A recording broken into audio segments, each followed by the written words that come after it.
Yes people, good morning, good afternoon, good evening to all of you. कैसे सब लोग? Hope so आप सब लोग बहुत बढ़िया रहेंगे। मैं बता दूं, मैं भी बहुत बढ़िया हूं।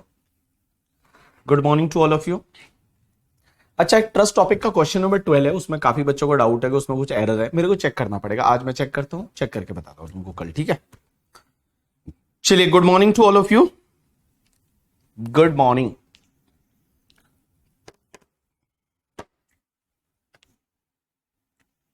बोलता है मुंबई आके कैसा लग रहा है? मुंबई में आज जाऊंगा, कल से मुंबई से लेक्चर होगा, ठीक है? मुंबई में नहीं पहुंचा अभी तक। चलिए, तो हम एक बार देख लेते हैं कल क्या क्या पढ़ा था। तो कल जैसा कि आपको मैंने पढ़ाया था, 269 एसएस पढ़ाया था, 269 टी पढ़ाया था, 269 एसटी पढ़ाया था, 269 एसयू पढ़ाया था। एक बात समझना, 269 एसएस क्या था? किसी भी पर्सन से आप लोन, डिपॉजिट या advance in relation to immovable property नहीं ले सकते 20,000 या उससे ज्यादा, और पहले जो ले रखा है वो भी इंक्लूड होगा। कैश में अभी नहीं ले सकते, अगर लिया तो वायलेशन, सीधा 100% पेनल्टी। 269 एस टी क्या बोलता था कि आप किसी भी पर्सन को रीपे नहीं कर सकते लोन, डिपॉजिट या फिर आपका advance in relation to immovable property. अगर आपका 20,000 या उससे ज्यादा है तो कैश में नहीं कर सकते, लेकिन जो आउटस्टैंडिंग है वो भी उसमें इंक्लूड होगा। उसके बाद में हमने देखा था कि 269 एसटी क्या बोलता था कि किसी भी पर्सन से सिंगल डे में किसी भी पर्सन से 2 लाख या उससे ज्यादा एक्सेप्ट नहीं कर सकते, या सिंगल ट्रांजैक्शन में या सिंगल इवेंट या ओकेजन के केस में आप किसी भी पर्सन से 2 लाख या उससे ज्यादा एक्सेप्ट नहीं कर सकते कैश में। अगर आपने किया तो वायलेशन, 100% पेनल्टी। उसके बाद 269 एसयू ये बोलता था कि जिसका लास्ट ईयर का टर्नओवर जो है वो 50 करोड़ से ज्यादा है, जिसका लास्ट ईयर का टर्नओवर 50 करोड़ से ज्यादा है, तो उस पर्टिकुलर पर्सन को क्या करना पड़ेगा? अपने यहां पे अपने कस्टमर के लिए डेबिट कार्ड, रुपए वाला, Bhim UPI and QR code का फैसिलिटी देना पड़ेगा पेमेंट रिसीव करने के लिए। अदरवाइज उसको हर दिन का 5,000 रुपए का पेनल्टी लग जाएगा। उसके बाद हमने पढ़ा था कैश, क्रेडिट वगैरह, डीम्ड इनकम। सेक्शन 68 ये बोलती है कि वेयर अगर आपके अकाउंट में कोई भी क्रेडिट हुआ और आप बता नहीं पा रहे हो ये कहां से आया था, किसने पैसा दिया था, क्या था, तो उस पर्टिकुलर केस में वो आपकी इनकम मान ली जाएगी, उस पर टैक्स लगेगा 78% की रेट से। या फिर क्या होता है, आप किसी से लोन या बोरोइंग करते हो और वो आगे वाला पर्सन एक्सप्लेनेशन नहीं दे पा रहा, तो ये मान लिया जाएगा आपका एक्सप्लेनेशन सेटिस्फैक्टरी नहीं है। या कोई क्लोजली हेल्ड कंपनी है, मींस प्राइवेट लिमिटेड कंपनी है, उसको किसी रेजिडेंट पर्सन से कुछ भी पैसा मिलता है as a share application money, या कोई भी तुम्हारा क्या बोलते हैं शेयर कैपिटल या शेयर प्रीमियम, और वो पैसा मिलता है और वो आगे वाला पर्सन उसका एक्सप्लेनेशन नहीं दे रहा है, तो ये मान लिया जाएगा क्लोजली हेल्ड कंपनी का एक्सप्लेनेशन सेटिस्फैक्टरी नहीं है और वो उसके हाथ में इनकम बन जाएगा। अनएक्सप्लेन इन्वेस्टमेंट क्या होता है कि आपने कोई इन्वेस्टमेंट किया, आपसे पूछा गया कि ये पैसा कहां से लाया था, आप बता नहीं पा रहे हो, आपकी इनकम मान ली जाएगी। आपकी पोजीशन में अगर कोई भी मनी, बुलियन या jewellery, any other valuable asset मानी जाती है जो मिलती है, आपने बुक्स में रिकॉर्ड नहीं किया है, तो उस पर्टिकुलर केस में आपसे उसकी एक्सप्लेनेशन पूछी जाती है। एक्सप्लेनेशन आपकी सेटिस्फैक्टरी नहीं है तो वो आपकी अनएक्सप्लेन मनी और असेट में आ जाएगा और उस पर 78% की रेट से टैक्स लगेगा। उसके बाद 69B ये बोलती है कि आपने कोई भी अमाउंट ऑफ इन्वेस्टमेंट था जो आपने फुल्ली डिस्क्लोज नहीं किया है बुक्स ऑफ अकाउंट्स में। जैसे मैंने गोल्ड खरीदा, वो 1 kg गोल्ड खरीदा और मैं बोला 25 लाख में खरीदा है, ऐसा नहीं होता। 1 kg गोल्ड की वैल्यू है वो 60 लाख होती है, तो यहां पे 35 लाख रुपया जो है वो मेरी इनकम मान ली जाएगी। अनएक्सप्लेन एक्सपेंडिचर, पायल की शादी पे खर्चा किया, 1 करोड़ रुपए का खर्चा किया, बाद में पूछा पैसा कहां से आया था, घर वाले बोले भगवान ने दिया था, तो उस पर्टिकुलर केस में ये आपकी इनकम मानी जाएगी। उसके बाद अगर मान लो हुंडी पे आप अकाउंट पे ही चेक को छोड़ के हुंडी पे आप लोन लेते हो या उस हुंडी पे लोन का रीपेमेंट करते हो, तो वो आपकी इनकम मानी जाएगी और उस पर टैक्स लगेगा 78%। बट जब आपने लोन लिया था तो इनकम मानी जा चुकी है, तो वापस से आप रीपे करोगे तब उसमें इनकम नहीं मानी जाएगी करके, ठीक है। चलिए इसके आगे पढ़ते हैं। छोटे छोटे कॉन्सेप्ट और है जिसके ऊपर एक एक आधा क्वेश्चन आपको कंपाइलर में दिखेगा, तो सबसे पहले एक तो ये वाला जो पॉइंट है दैट इज सेक्शन 281 करके, और 281 जो है ये क्या बोलता है, miscellaneous provision for the assessment से रिलेटेड कुछ मिसलेनियस प्रोविजन बचे हैं, तो वो अपन डिस्कस कर रहे हैं यहां पे। तो ऑल पीपल पे अटेंशन, यहां पे इस सेक्शन में क्या बोला है 281 में। 281 ये बोलती है कि certain transfer to be void, department के पास पावर है कि आपने कोई प्रॉपर्टी ट्रांसफर की उसको वॉइड डिक्लेयर करा सकते हैं। वॉइड डिक्लेयर मतलब बोलेंगे आपने ट्रांसफर की है वो वापस लाओ करके, ठीक है, और वो डिपार्टमेंट ले सकता है, वो डिपार्टमेंट है, वो डिपार्टमेंट ले सकता है। तो देखिए क्या लिखा हुआ है, ये कब हो सकता है, तो वेयर एनी टैक्स है, पेनल्टी है, इंटरेस्ट है, फाइन है, मोर देन 5,000 रुपीज, मीन्स आपका टैक्स पेनल्टी फाइन सब मिला के मोर देन 5,000 है, payable by the assessee and the asset which is charge और transfer by the assessee exceed 10,000 in value during the period pendency of any proceeding under the act till the service of notice by the TRO shall be deemed to be void। आपने जो asset transfer की वो void मानी जाएगी। ये क्या बोला इन्होंने कि अगर मान लो आपका कोई भी टैक्स है, इंटरेस्ट है, पेनल्टी है, फाइन है जो कि 5,000 से ज्यादा बाकी है, और आप क्या करते हो, कोई भी ऐसी असेट जिसकी वैल्यू 10,000 से ज्यादा है वो आप ट्रांसफर कर देते हो। और वो कब ट्रांसफर करते हो, जब आपका असेसमेंट पेंडिंग था, पेंडिंग ऑफ असेसमेंट से लेके और जिस दिन आपको टैक्स रिकवरी ऑफिसर का नोटिस आता है। टैक्स रिकवरी ऑफिसर क्या करता है कि अगर आप डिमांड नोटिस 30 डेज में पे नहीं करते हो तो आपकी रिकवरी चालू कर देता है। तो टीआरओ का नोटिस आता है उससे पहले पहले, तो आपने क्या किया, आपके असेसमेंट पेंडिंग था वहां से लेके और टीआरओ का नोटिस आया तब तक अगर आपने कोई असेट ट्रांसफर कर दी तो वो असेट को ट्रांसफर को डिपार्टमेंट वॉइड डिक्लेयर करा सकता है। ऐसा कब होता है, जैसे मान लो मुझे पता है कि मान लो मेरे ऊपर for an example income tax की रेड हो गई, और रेड के बाद मुझे पता है बहुत ज्यादा इंटरेस्ट आने वाला है, पेनल्टी आने वाला है, तो मैं क्या करूंगा, मेरी कुछ असेट रहेगी ना वो मैं ट्रांसफर कर दूंगा। मेरी जो असेट है वो मैं बेच बाज के बेच दूंगा, किसी को गिफ्ट कर दूंगा, किसी को क्या दे दूंगा, किसी को कैसे दे दूंगा, और मैं अपने आप को इंसॉल्वेंट डिक्लेयर करा दूंगा। मैं अपने आप को इंसॉल्वेंट डिक्लेयर करा दूंगा, मैं वो असेट्स को ट्रांसफर कर दूंगा। तो इसके लिए इन्होंने एक सेक्शन 281 डाली है। ये क्या बोलती है कि अगर आपका कोई टैक्स, पेनल्टी, इंटरेस्ट, फाइन बनता है जो 5,000 से ज्यादा का है एंड आपको ये असेट है वो 10,000 से ज्यादा वाली ट्रांसफर कर रहे हो, और वो कब ट्रांसफर कर रहे हो, आपका असेसमेंट का पेंडेंसी चल रहा है उस वहां से लेके और टीआरओ का आपको नोटिस आएगा टैक्स रिकवरी ऑफिसर का, उससे पहले पहले अगर आपने ट्रांसफर कर दिया तो ये डीम टू बी वॉइड माना जाएगा। ये माना जाएगा कि आपने जो असेट ट्रांसफर की है वो वॉइड है और वापस से उस असेट की रिकवरी हो सकती है, वो असेट वापस ली जा सकती है। मैंने क्या करूंगा, मैं मेरी सिस्टर को गिफ्ट कर दूंगा असेट, मैं मेरे रिलेटिव को गिफ्ट कर दूंगा, किसी और पर्सन को गिफ्ट कर दूंगा, और जिससे क्या होगा बाद में मैं डिक्लेयर कर दूंगा अपने आप को इंसॉल्वेंट। तो लोग ऐसा कर सकते थे। तो इसका मतलब यह है कि जो आपने ट्रांजैक्शन किया है वो ट्रांजैक्शन वापस से वॉइड डिक्लेयर कर दिया जाएगा। यहां पे कुछ एक्सेप्शन है। एक्सेप्शन क्या है, एक्सेप्शन ये है, चार्ज और transfer shall not be treated as void, void नहीं माना जाएगा। कब, if it is made on the stock of trade of the business. अब देखो यार, स्टॉक इन ट्रेड है वो तो आप बेचते रहोगे, सीधी सी बात है। आपका अगर स्टॉक इन ट्रेड है, आपका बिजनेस चल रहा है, तो स्टॉक इन ट्रेड तो आप बेचते रहोगे, उसको वॉइड डिक्लेयर नहीं किया जा सकता। दूसरा, if it is made for the adequate consideration and without notice of the proceeding being pending और द सम बीइंग ड्यू, मतलब आपने जो ट्रांसफर किया है कोई असेट वो एडिक्वेट कंसिडरेशन से किया है, मींस सफिशिएंट कंसिडरेशन से किया है, और आपको पता नहीं था कि आपकी प्रोसीडिंग पेंडिंग है, means without notice of the proceeding being pending और सम बीइंग द ड्यू, ये आपको पता नहीं था, और उससे पहले पहले आपने क्या किया कि आपने एडिक्वेट कंसिडरेशन से किसी को बेच दिया असेट, और आपको ये पता नहीं था कि आपकी प्रोसीडिंग पेंडिंग है या कोई अमाउंट ड्यू है, वो पता किए बिना, आपको पता ही नहीं था वो चीज, और आपने बेच दिया। या फिर एओ का अप्रूवल लेके बेचा, तो उस पर्टिकुलर केस में भैया आप बेची, जो असेट आपने ट्रांसफर की वो आपकी वॉइड नहीं मानी जाएगी। लेकिन क्वेश्चन यहां पे ये आता है, एक मनोज काबरा करके केस लॉ है इलाहाबाद हाईकोर्ट का, कि क्या डिपार्टमेंट खुद ही ये वॉइड डिक्लेयर कर सकता है? क्या डिपार्टमेंट के पास इतनी औकात है कि आपने कोई एसेट ट्रांसफर की थी, डिपार्टमेंट खुद ही उसको वॉइड डिक्लेयर कर देगा और बोलेगा वापस से एसेट लाओ आगे वाले से? Answer is no. डिपार्टमेंट को अल्टीमेटली कोर्ट में जाना पड़ेगा। डिपार्टमेंट क्या करेगा, कोर्ट में जाएगा, और कोर्ट में जाने के बाद कोर्ट को बोलेगा कि ये ट्रांसफर जो किया है इसको आप वॉइड डिक्लेयर करिए। कोर्ट वॉइड डिक्लेयर कर सकती है, डिपार्टमेंट खुद वॉइड डिक्लेयर नहीं कर सकता।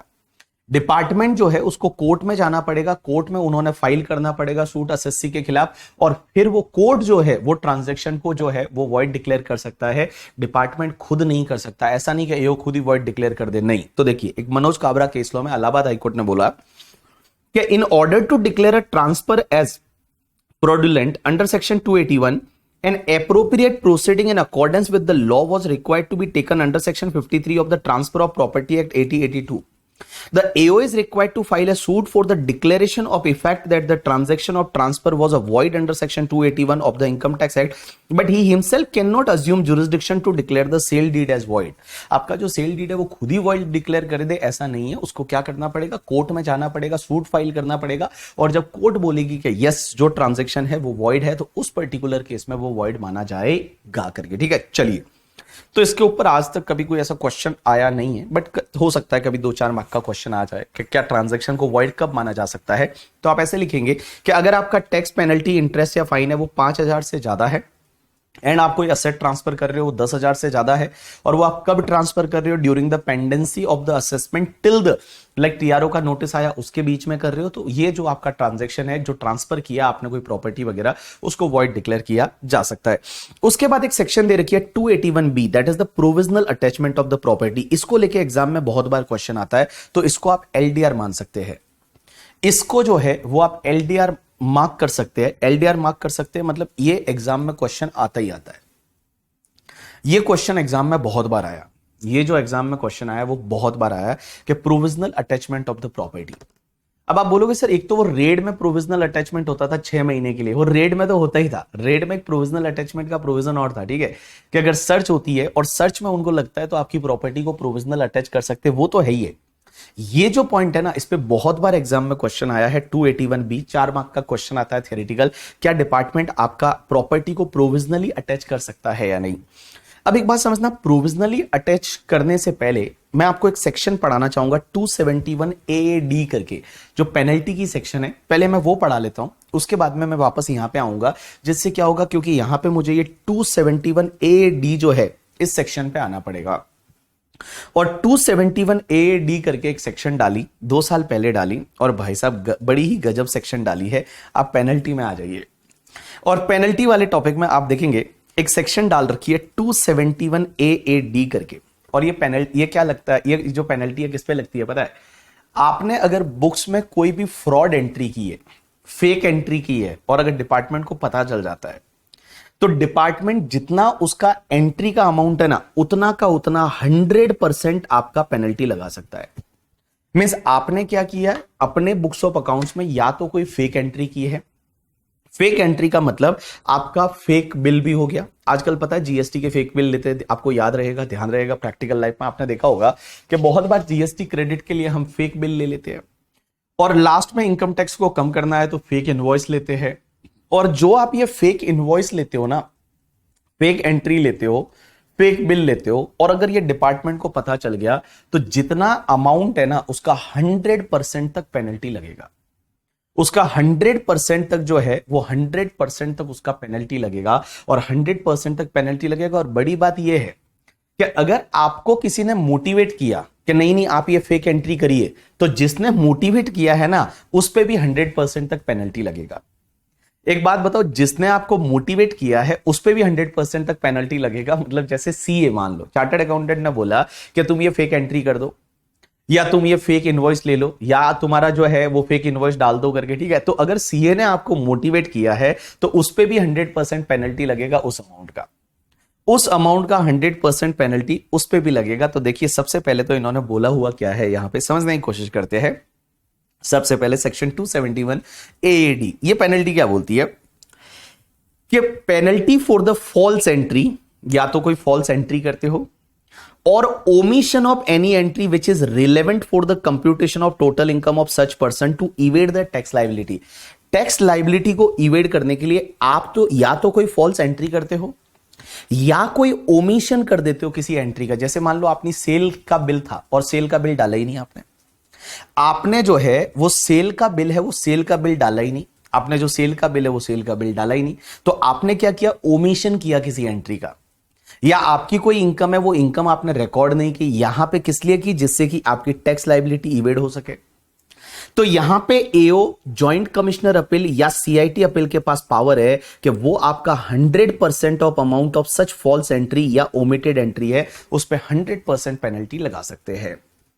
तो वापस पढ़ेंगे, क्या दे रखा है, penalty for the false entry या omission of any entry which is relevant for the computation of total income of such person to evade the tax liability. Means आपका मेन मोटिव है टैक्स लायबिलिटी को evade करना।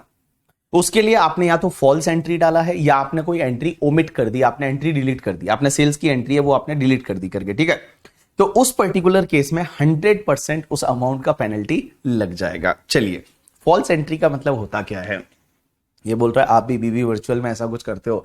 एक बात बताओ, बीबी virtual में पहली चीज तो हमारी सेल जो है वो हम पूरी रिकॉर्ड करते हैं, ईमानदारी से जीएसटी भरते हैं करके, ठीक है। ईमानदारी से जो इनकम टैक्स आता है वो इनकम टैक्स भरते हैं, जो भी आता है बेसिक एग्जाम्शन के बाद ईमानदारी से जो इनकम टैक्स आता है वो इनकम टैक्स भरते हैं। कुछ भी ऐसा फेक वेक काम नहीं करते हम लोग, ठीक है।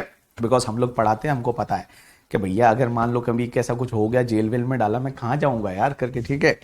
तुमको अच्छा लगेगा क्या फिर।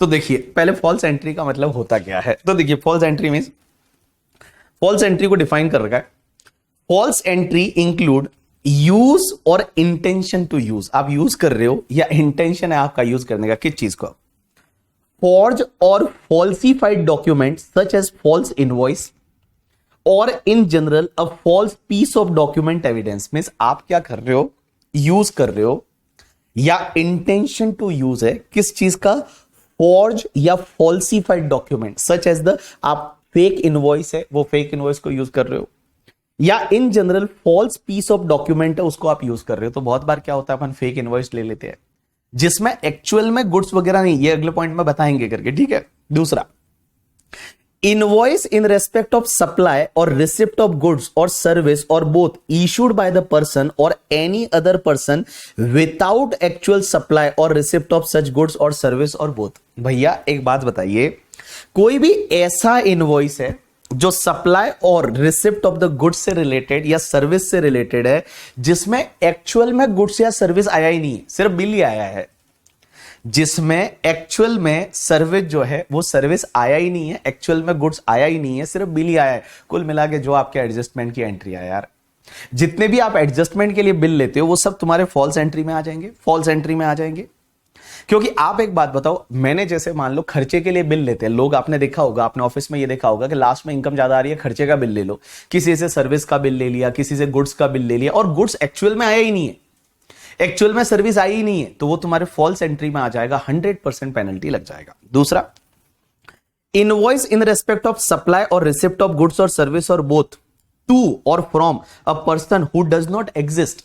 अगर कोई पर्सन एग्जिस्ट ही नहीं करता है करके, ठीक है, और उससे आपने कोई बिल ले लिया। एक बात बताओ, कोई पर्सन एग्जिस्ट ही नहीं करता है, जैसे ऐसा होता है बहुत बार। मैं बताऊं, मैं जब आर्टिकलशिप में था तो हमने क्या किया कि किसी और ऐसे ही नाम से आपने बिल बुक छपवा दी किसी और की। एक बात बताओ, कोई रामकृष्णा रेस्टोरेंट करके आपने बिल बुक छपवा दी, रामकृष्णा रेस्टोरेंट। अब रामकृष्णा रेस्टोरेंट सच में है ही नहीं, और उसी से आपने बिल फाड़ के ले लिए। अब एक बात बताओ, वो पर्सन तो सच में एग्जिस्ट ही नहीं करता यार, वो पर्सन है, that person does not exist at all, that person does not exist at all करके, ठीक है, वो पर्सन तो एग्जिस्ट ही नहीं करता, और उसके नाम पे आपने बिल ले लिया, उसका बिल ले लिया। तो उस पर्टिकुलर केस में क्या होगा, उस पर्टिकुलर केस में ये फॉल्स एंट्री में आ जाएगा और आपको 100% पेनल्टी लग जाएगी। तो फॉल्स एंट्री में क्या होगा, या तो आप कोई भी ऐसा फॉर्ज या फॉल्सिफाइड डॉक्यूमेंट ले रहे हैं जैसे फॉल्स इनवॉइस वगैरह, या फिर क्या कर रहे हैं आप, कोई ऐसा इनवॉइस ले रहे हैं जिसमें एक्चुअल सप्लाई ऑफ गुड्स और सर्विस हुआ ही नहीं, या फिर आप कोई ऐसा इनवॉइस बता रहे हैं जिस इनवॉइस में वो पर्सन ही एग्जिस्ट नहीं करता। भाई जो पर्सन के नाम पे इनवॉइस है वो पर्सन ही इनवॉइस है, वो पर्सन ही जो है वो एग्जिस्ट नहीं करता। तो ये पेनल्टी किस पे लगेगी, this penalty is applicable on person who make such false entry, means जो पर्सन फॉल्स एंट्री करता है, मींस एसएससी पे लगेगी, और omit an entry to evade the tax liability, means ये जो पेनल्टी है एक तो एसएससी पे लगेगी, और दूसरा क्या बोला पता है, any other person who cause the person in any manner to make the false entry. कोई और पर्सन है जो उसको बोल रहा है करना करना ये फॉल्स एंट्री करके, ठीक है, any other person who caused the person in any manner to make the false entry or omit any entry to evade the tax liability।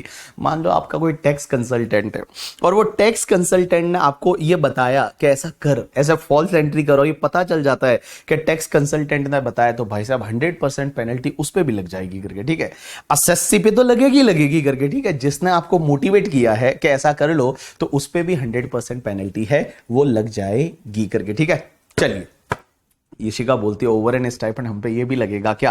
तो ओवर एंड स्टाइपेंड अगर आपने किसी एसएससी को ये बोला है, ऐसा सजेशन दिया है कि भैया ऐसा फेक बिल ले लो, ये कर लो, जीएसटी क्रेडिट भी थोड़ा बहुत मिल जाएगा, एक्चुअल गुड्स तो आया ही नहीं, एक्चुअल सर्विस तो आई ही नहीं, आपने फेक बिल ले लिया, डिपार्टमेंट को पता चल गया, तो भाई साहब आप चले जाओगे 100% पेनल्टी, बिल के अमाउंट का 100% पेनल्टी, मतलब 100% of amount of such false entry, मतलब जो आपका बिल का अमाउंट है ना उसका 100% पेनल्टी भैया रू काप जाएगी करके, ठीक है। 50 लाख का मान लो बिल लिया तो 50 लाख का पेनल्टी उस पे, और अगर आपने मोटिवेट किया था, आप आर्टिकल हो और आपने मोटिवेट किया था, तो आप बिक जाओगे 50 लाख में, ठीक है।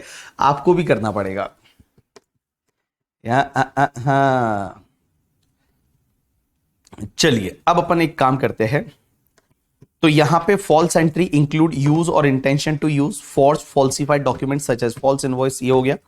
Invoice in respect of supply और रिसिप्ट ऑफ गुड्स और सर्विस और both issued by the person और any other person without actual supply. इसमें एक बात बताओ, जो पर्सन जो है ना इशू कर रहा है उस पे भी ये लगेगा, ठीक है, ये उस पे भी लगेगा, दोनों लो पे लगेगा। मतलब ये जो एक तो आपने ये एंट्री आपने जो खुद ने की, तो भाई एक बात बताओ, जो सेल्स कर रहा है उसने भी तो फॉल्स एंट्री की है। एक बात बताओ, आपने अगर खर्चे का बिल लिया है तो जो सेल का बिल कर रहा है उसने भी तो फॉल्स एंट्री की है, और उसने भी तो फॉल्स एंट्री की है, तो उस पर्टिकुलर केस में उस पे भी लग सकता है। बट इसमें यह है कि उसने इवेड टैक्स लाइबिलिटी, उसकी टैक्स लाइबिलिटी इवेड नहीं हुई ना। एक बात बताओ, जिसने सेल का एंट्री रिकॉर्ड किया है उसकी टैक्स लाइबिलिटी तो इवेड नहीं हुई, तो हो सकता है उसको इसमें ना पकड़ा जाए, बिकॉज इसमें मेन कंडीशन यह है to evade the tax liability. तो क्या उसने कोई टैक्स लाइबिलिटी इवेड की है क्या? उसकी खुद की टैक्स लाइबिलिटी जो है वो इवेड नहीं हुई है, तो उस पर्टिकुलर केस में उस पे नहीं लगेगा। जो बिल ले रहा है, जो खर्चा डाल रहा है, उस पे ये सेक्शन लगेगी करके, ठीक है। चलिए अब आ जाइए वापस उस वाली सेक्शन पे जो अपन प्रोविजनल अटैचमेंट की बात कर रहे थे। ये एग्जाम में क्वेश्चन आता है, आप इसको एलडीआर मार्क कर दीजिए, लास्ट डे रिवीजन, और एग्जाम में आएगा क्वेश्चन, ठीक है। चलिए, होता क्या ये सेक्शन क्या बोलती है? प्रोविजनल अटैचमेंट आपकी प्रॉपर्टी अटैच हो सकती है कब? Where during the pendency of any proceeding, pendency of the proceeding means आपका असेसमेंट चल रहा है, for the assessment of any income means आपका असेसमेंट चल रहा है, और फॉर द असेसमेंट और reassessment of any income which has escaped assessment. तो इन्होंने क्या बोला कि where pendency of any proceeding for the assessment of any income means आपका कोई असेसमेंट चल रहा है, और फॉर द असेसमेंट और रीअसेसमेंट और any income which has escaped assessment, और for the imposition of penalty under section 271 AAD, अगर ये पेनल्टी लगने वाली है, दैट इज फॉल्स एंट्री का पेनल्टी, वेयर द अमाउंट और aggregate amount of penalty likely to be exceed 2 crore rupees. आपका जो ये पेनल्टी है फॉल्स एंट्री वाला, ये likely to be exceed 2 crore से ज्यादा है।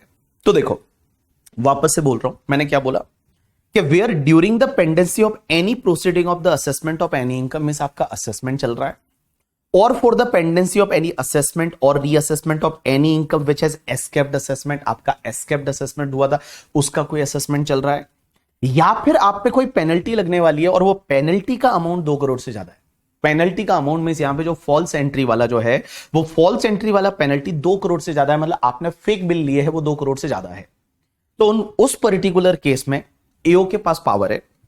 AO in order to protect the interest of the revenue means AO क्या करेगा, डिपार्टमेंट का रेवेन्यू प्रोटेक्ट करने के लिए, डिपार्टमेंट का इंटरेस्ट प्रोटेक्ट करने के लिए may provisionally attach any property of assessee after obtaining the prior approval of the higher authority। तो वो क्या करेगा, अप्रूवल लेगा पीसीसीआईटी से, सीसीआईटी, सीआईटी से, पीसीआईटी से, पीडीजीआईटी, डीजीआईटी, पीडीआईटी और डीआईटी से, इनसे अप्रूवल लेके, और वो क्या करेगा, अगर चाहे तो आपकी किसी भी प्रॉपर्टी को प्रोविजनली अटैच कर सकता है। तो देखिए मैंने आपको क्या बोला कि where during the pendency of proceeding of assessment, या तो कोई असेसमेंट चल रहा है, या फिर आपका कोई असेसमेंट रीअसेसमेंट चल रहा है एस्केप्ड इनकम से रिलेटेड, या फिर आप पे कोई ये फॉल्स एंट्री वाला जो है ये पेनल्टी लगने वाला है जो कि 2 करोड़ से ज्यादा है, और एओ को लगता है कि डिपार्टमेंट का इंटरेस्ट प्रोटेक्ट करना है, तो वो अपनी हायर अथॉरिटी से परमिशन लेके आपकी प्रॉपर्टी का अटैचमेंट कर सकता है। अटैचमेंट नॉर्मली किसका होता है, जैसे बैंक अकाउंट अटैच कर दिए, या फिर आपका डीमेट अकाउंट अटैच कर दिया, या फिर आपका जो क्या बोलते हैं अब बैंक अकाउंट अटैच कर दिया, डीमेट अकाउंट अटैच कर दिया, आपकी कोई इमूवेबल प्रॉपर्टी अटैच कर दी, तो वो अटैचमेंट का ऑर्डर पास कर सकता है। अब ये अटैचमेंट का ऑर्डर कब तक चलेगा, तो देखिए, such provisional attachment shall remain valid for the 6 month from the date of order, order से 6 महीने के लिए वैलिड रहेगा। Such extended period as may be approved by the higher authority, और उसके बाद ये एक्सटेंड भी हो सकता है, भाई 6 महीने के लिए तो रहेगा, उसके बाद वापस एक्सटेंड करना है, एक्सटेंड हो सकता है। Which shall not exceed the 2 year or 60 days after date of completion of assessment proceeding, whichever is later। भाई 6 महीने का पहले प्रोविजनल अटैचमेंट होगा, उसके बाद वापस से उसको एक्सटेंड किया जा सकता है, वापस से एक्सटेंड किया जा सकता है, बट मैक्सिमम पीरियड कब तक होगा आपकी प्रॉपर्टी का अटैचमेंट का, या तो 2 years का अटैचमेंट का ऑर्डर हो सकता है टोटल मिला के, या फिर 60 days after completion of the assessment, जैसे ही आपका असेसमेंट कंप्लीट हो जाता है उसके 60 डेज के अंदर अंदर, विच एवर इज लेटर, दोनों में से जो लेटर वाला पीरियड रहेगा तब तक आपका प्रोविजनल अटैचमेंट का ऑर्डर रहेगा। अब एक बात समझना, अगर आप वो प्रोविजनल अटैचमेंट का ऑर्डर है वो कैंसिल कराना चाहते हो तो आप उतने अमाउंट का बैंक गारंटी दे दो। अगर आप बैंक गारंटी दे देते हो तो आपको प्रोविजनल अटैचमेंट का जो भी ऑर्डर है वो ऑर्डर कैंसिल हो जाएगा। तो देखिए क्या दे रखा है, assessee can alternatively furnish a bank guarantee to the AO and AO shall in such case revoke the order of provisional attachment within 15 days of the receiving the guarantee। अगर आप बैंक गारंटी दे देते हो उतने amount का जितना उन्होंने attachment डाला था उतने अमाउंट का अगर आप बैंक गारंटी दे देते हो तो उस पर्टिकुलर केस में AO जो है वो within 15 days from the date of receiving the guarantee वो आपका ऑर्डर जो है प्रोविजनल अटैचमेंट का कैंसिल कर देगा। तो देखिए मैंने अभी तक आपको क्या पढ़ा है, ये एग्जाम में क्वेश्चन आता है, बहुत बार आता है कि can department has the power of provisional attachment of the property और नॉट, आंसर इज यस।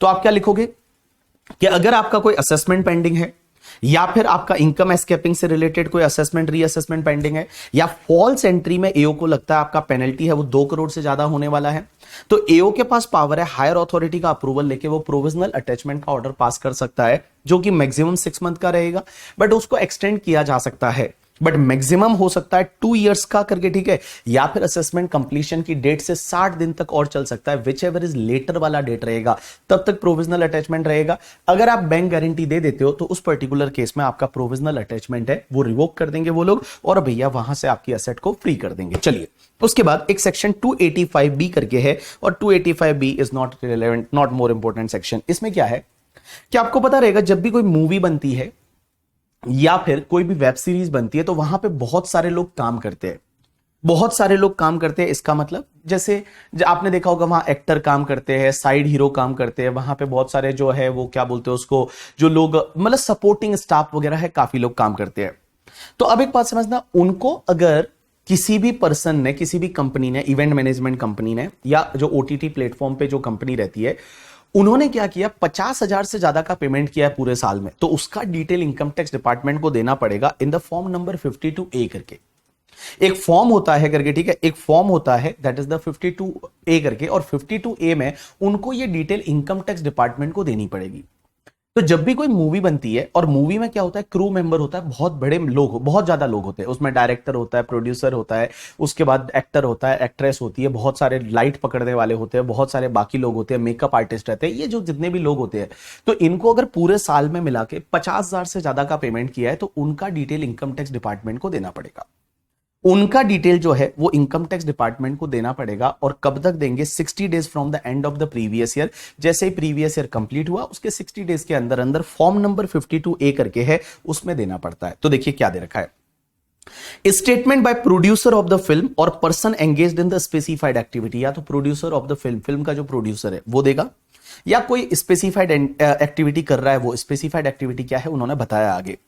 तो स्पेसिफाइड एक्टिविटी का मतलब क्या होता है वो बता दूं पहले, या तो कोई इवेंट मैनेजमेंट है, या डॉक्यूमेंट्री प्रोडक्शन, कोई कोई होते हैं जो डॉक्यूमेंट्री प्रोडक्शन करते हैं, या प्रोडक्शन और प्रोग्राम फॉर टेलीकास्टिंग और टेलीविजन, टेलीविजन पे जो प्रोग्राम बनते हैं, सीरियल वगैरह वो, या फिर ओटीटी प्लेटफॉर्म पे चलते हैं, या स्पोर्ट्स इवेंट मैनेजमेंट है, या अदर परफॉर्मिंग आर्ट और any other activity as may be notified. तो ये लोगों को क्या करना पड़ेगा कि person carrying on the production of the film और engaged in any specified activity, मतलब producer or both shall furnish within 60 days from the end of the previous year a statement in the form number 52A to the DGIT or PDGIT system in the electronic mode containing the particular of all payment over 50,000 in the aggregate made by him or due from him to each such person is engaged by him in such production or specified activity. तो in simple word ये point क्या है कि अगर मान लो कोई producer है जो मूवी बना रहा है, एग्जाम्पल के लिए करण जौहर है। अब एक बात समझना, जो करण जौहर है वो मूवी बना रहा है या कोई सीरियल बन रहा है करके, ठीक है, जैसे कपिल शर्मा शो है वो सीरियल बन रहा है, या फिर ओटीटी प्लेटफॉर्म के लिए मान लो बिग बॉस बन रहा है, तो उसमें बहुत सारे लोग काम करते हैं। तो अगर किसी भी पर्सन को 50,000 से ज्यादा का आपने पेमेंट किया है पूरे साल में, तो उसका डिटेल है वो इनकम टैक्स डिपार्टमेंट को देना पड़ेगा। उसका डिटेल है वो पर डे का नहीं है, ये बेटा एग्रीगेट मेड, एग्रीगेट का मतलब होता है पूरे साल में, मतलब उससे रिलेटेड, उस इवेंट से रिलेटेड आपने पूरे साल में उस पर्सन को पेमेंट किया है किसी को, वो 50,000 से ज्यादा है करके, तो आपको क्या करना पड़ेगा, उसकी डिटेल है वो इनकम टैक्स डिपार्टमेंट को देनी पड़ेगी करके, ठीक है। चलिए, तो ये वाला जो है section not more relevant, but ये सेक्शन है। अब एक बात समझना, एक सेक्शन आती है 285BA, that is statement of financial transaction और रिपोर्टेबल अकाउंट। अब एक बात समझो, आप लोगों ने देखा होगा आजकल तो सब चीजें डिपार्टमेंट के पास चली जाती है, तो ये डिपार्टमेंट के पास चीजें जाती कैसे है? आपने ये बहुत बार देखा होगा, ऐसा सुना होगा कि जब आप ITR फाइल करने जाते हो तो वहां पे आप देखते हो हर चीज डिपार्टमेंट के पास है। आपने कोई प्रॉपर्टी सेल की थी, प्रॉपर्टी की डिटेल ऑलरेडी 26AS में दिखती है, 26AS में तो दिखती है, उसके बाद AIS करके जो फॉर्म आता है उस AIS में सब आ जाता है।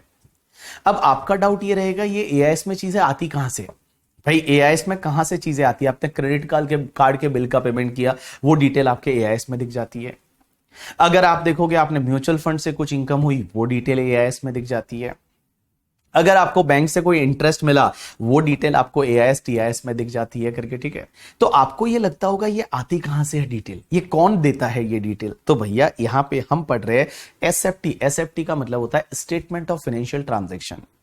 तो यहां पे कुछ ऐसे ट्रांजैक्शन की लिस्ट दे रखी है, टोटल 11 ट्रांजैक्शन ऐसे है जो ट्रांजैक्शन आप अगर करते हो तो जो रिपोर्टिंग पर्सन रहेगा, वो रिपोर्टिंग पर्सन क्या करेगा, आपका डिटेल इनकम टैक्स डिपार्टमेंट को देगा। जो रिपोर्टिंग पर्सन जो है वो रिपोर्टिंग पर्सन क्या करेगा, आपका डिटेल इनकम टैक्स डिपार्टमेंट को दे देगा और इनकम टैक्स डिपार्टमेंट के पास ये डिटेल आ जाएगी, ठीक है। तो चलिए अब एक काम करते हैं, कौन कौन से केसेस में आपकी डिटेल है वो इनकम टैक्स डिपार्टमेंट को जाती है और कब तक देनी पड़ती है पता है? अगले साल के 31 मई तक। जिस प्रीवियस ईयर में ट्रांजैक्शन हुआ है उस प्रीवियस ईयर को छोड़ दीजिए, उसके बाद असेसमेंट ईयर में 31 मई तक ये डिटेल देनी पड़ती है इनकम टैक्स डिपार्टमेंट को। तो ये जो डिटेल है ये इनकम टैक्स डिपार्टमेंट को देनी पड़ती है, जैसे बैंक देगी, एज वेल एज आपका जो क्या बोलते हैं शेयर ब्रोकर है वो देगा, एज वेल एज आपका कोई कंपनी शेयर इशू करती है वो देगी, म्यूचुअल फंड इशू करते हैं वो लोग देंगे, या फिर जो रजिस्ट्रार होता है जहां प्रॉपर्टी का रजिस्ट्रेशन होता है वो देंगे। तो ये लोग क्या करते हैं, आपकी डिटेल इनकम टैक्स डिपार्टमेंट को सबमिट करते हैं। और ये इनकम टैक्स डिपार्टमेंट को कब तक सबमिट करनी पड़ती है? अगले साल के 31 मई तक सबमिट करनी पड़ती है। और ये ऑनलाइन सबमिट कर लेते हैं, आपने देखा होगा ये चीज प्रैक्टिकल लाइफ में, दैट इज कॉल्ड SFT या जिसको रिपोर्टेबल अकाउंट बोलते हैं। तो देखिए क्या दे रखा है, following person are required to file the SFT or reportable account up to 31st May after the end of the financial year in which transaction took place। तो जिस ईयर में ट्रांजैक्शन हुआ उस ईयर के एंड से अगले साल के 31 मई के अंदर अंदर जो है 31 मई के अंदर अंदर आपको जो है ये डिटेल देनी पड़ती है। तो सबसे पहले बैंक एंड कोऑपरेटिव बैंक। देखिए बैंक और कोऑपरेटिव बैंक कौन कौन से ऐसे ट्रांजैक्शन है जो इसकी डिटेल देगा? पहला, payment made in cash for the purchase of bank draft और पे ऑर्डर और बैंकर चेक एग्रीगेटिंग 10 लाख और more in the previous year. Means आपने पूरे साल में 10 लाख रुपए या उससे ज्यादा का पे ऑर्डर बनाया है, बैंक ऑर्डर बनाया है और वो कैश में बनाया है। मींस आपने पूरे साल में किसी भी बैंक से आपने क्या किया है, पे ऑर्डर बनाया है, डिमांड ड्राफ्ट बनाया है और वो कैश में बनाया है और वो 10 लाख रुपीस या उससे ज्यादा का है पूरे साल में, तो आपकी डिटेल इनकम टैक्स डिपार्टमेंट को चली जाएगी। आप समझ लीजिए आपकी डिटेल है वो इनकम टैक्स डिपार्टमेंट को चली जाएगी। तो सबसे पहली चीज तो क्या कि अगर आपने किसी भी बैंक या कोऑपरेटिव बैंक से क्या बनाया है, आपने कोई भी बैंक ड्राफ्ट बनाया है, पे ऑर्डर बनाया है, बैंकर चेक बनाया, एग्रीगेटिंग 10 लाख रुपीज और more in the financial year, और वो कैश में बनाया है। क्या बनाया? कैश में बनाया। आप अगर चेक में डीडी बनाओ कितने का भी, आपका डिटेल नहीं जाएगा, बट आपने अगर कैश में बनाया, पूरे साल में मिला के एग्रीगेट पे ऑर्डर बनाया, डीडी बनाया, वो 10 लाख रुपीज या उससे ज्यादा का है, आपकी डिटेल इनकम टैक्स डिपार्टमेंट को चली जाएगी। दूसरा, अगर payment made in cash aggregate 10 lakh और more in the financial year for purchase of the prepaid instruments, आपने बैंक से मान लो कोई प्रीपेड इंस्ट्रूमेंट्स खरीदे और वो कैश में खरीदे। प्रीपेड इंस्ट्रूमेंट्स का मतलब होता है कि जिसमें, जैसे आपका मैं एग्जांपल ले सकता हूं ट्रेवलर चेक करके, तो ट्रेवलर चेक है वो एक आपका प्रीपेड इंस्ट्रूमेंट हुआ कि मान लो मैं सिंगापुर घूमने जाता हूं और मुझे मान लो सिंगापुर घूमने जाना है, तुम्हारे बैच के बाद में कहीं घूमने जाना है मुझे कम से कम 5-6 दिन के लिए, तो मैंने कैश में अगर कोई प्रीपेड इंस्ट्रूमेंट खरीदा और बैंक से कैश में खरीदा है, 10 लाख से ज्यादा का पेमेंट किया है एग्रीगेट, तो उस पर्टिकुलर केस में मेरी डिटेल है वो इनकम टैक्स डिपार्टमेंट को चली जाएगी।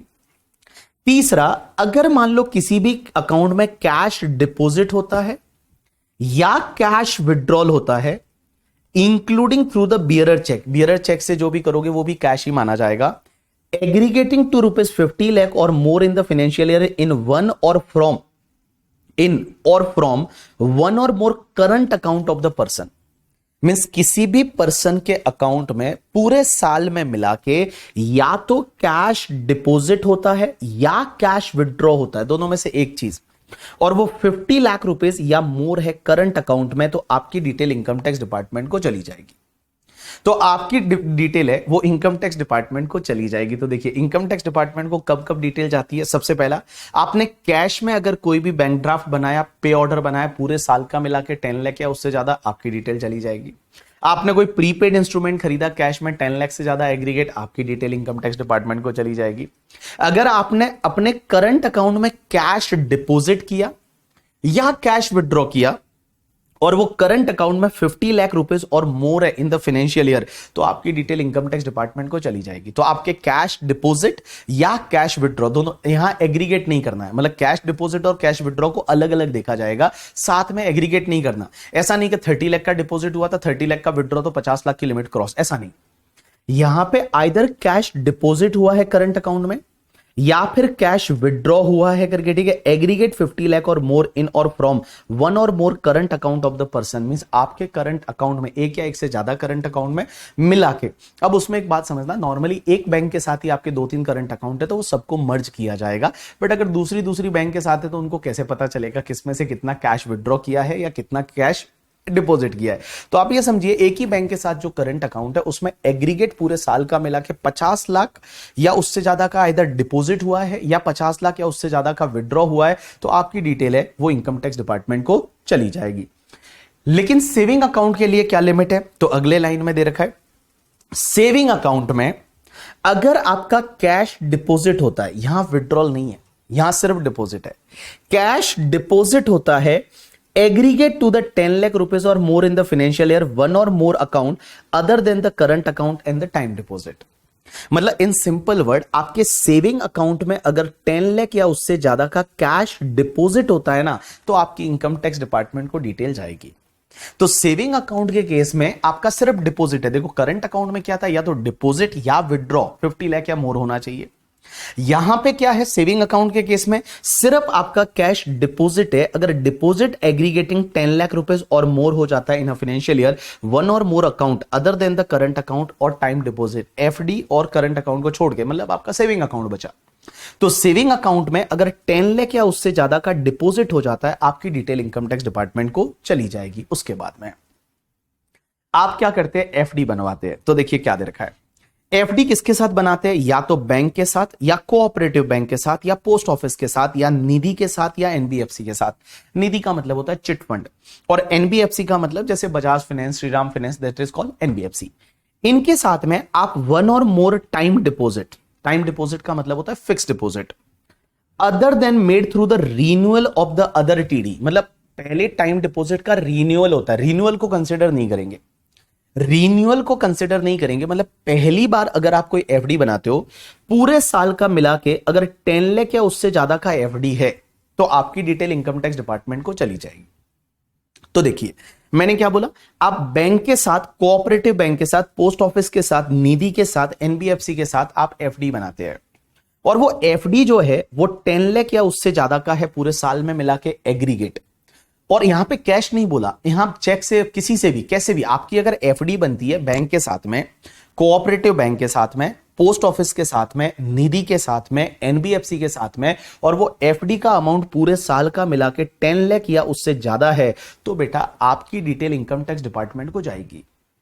लेकिन रिन्यूअल वाले केस में नहीं जाएगी। जैसे आपका पुराना एफडी रिन्यूअल हुआ, जैसे मान लो मैंने पहले 15 लाख का एक एफडी बनाया था, पहली बार मेरी डिटेल इनकम टैक्स डिपार्टमेंट को चली गई, सेकंड ईयर में उसका रिन्यू हुआ, तो रिन्यू के केस में जो है वो डिटेल नहीं जाएगी, क्योंकि यहां पे इन्होंने बोला है other than made through the renewal of the another TD, means एक जो टाइम डिपॉजिट है उसका रिन्यूअल हो जाता है, तो वो वाला नहीं। पहली बार जब आप एफडी बनाओगे तो उस पर्टिकुलर केस में आपकी डिटेल इनकम टैक्स डिपार्टमेंट को जाएगी। उसके बाद क्या दे रखा है, देखिए, कोई भी बैंक है, कोऑपरेटिव बैंक है, या कोई क्रेडिट कार्ड कंपनी है, क्रेडिट कार्ड कंपनी जैसे अमेरिकन एक्सप्रेस है करके, ठीक है, that is called credit card company.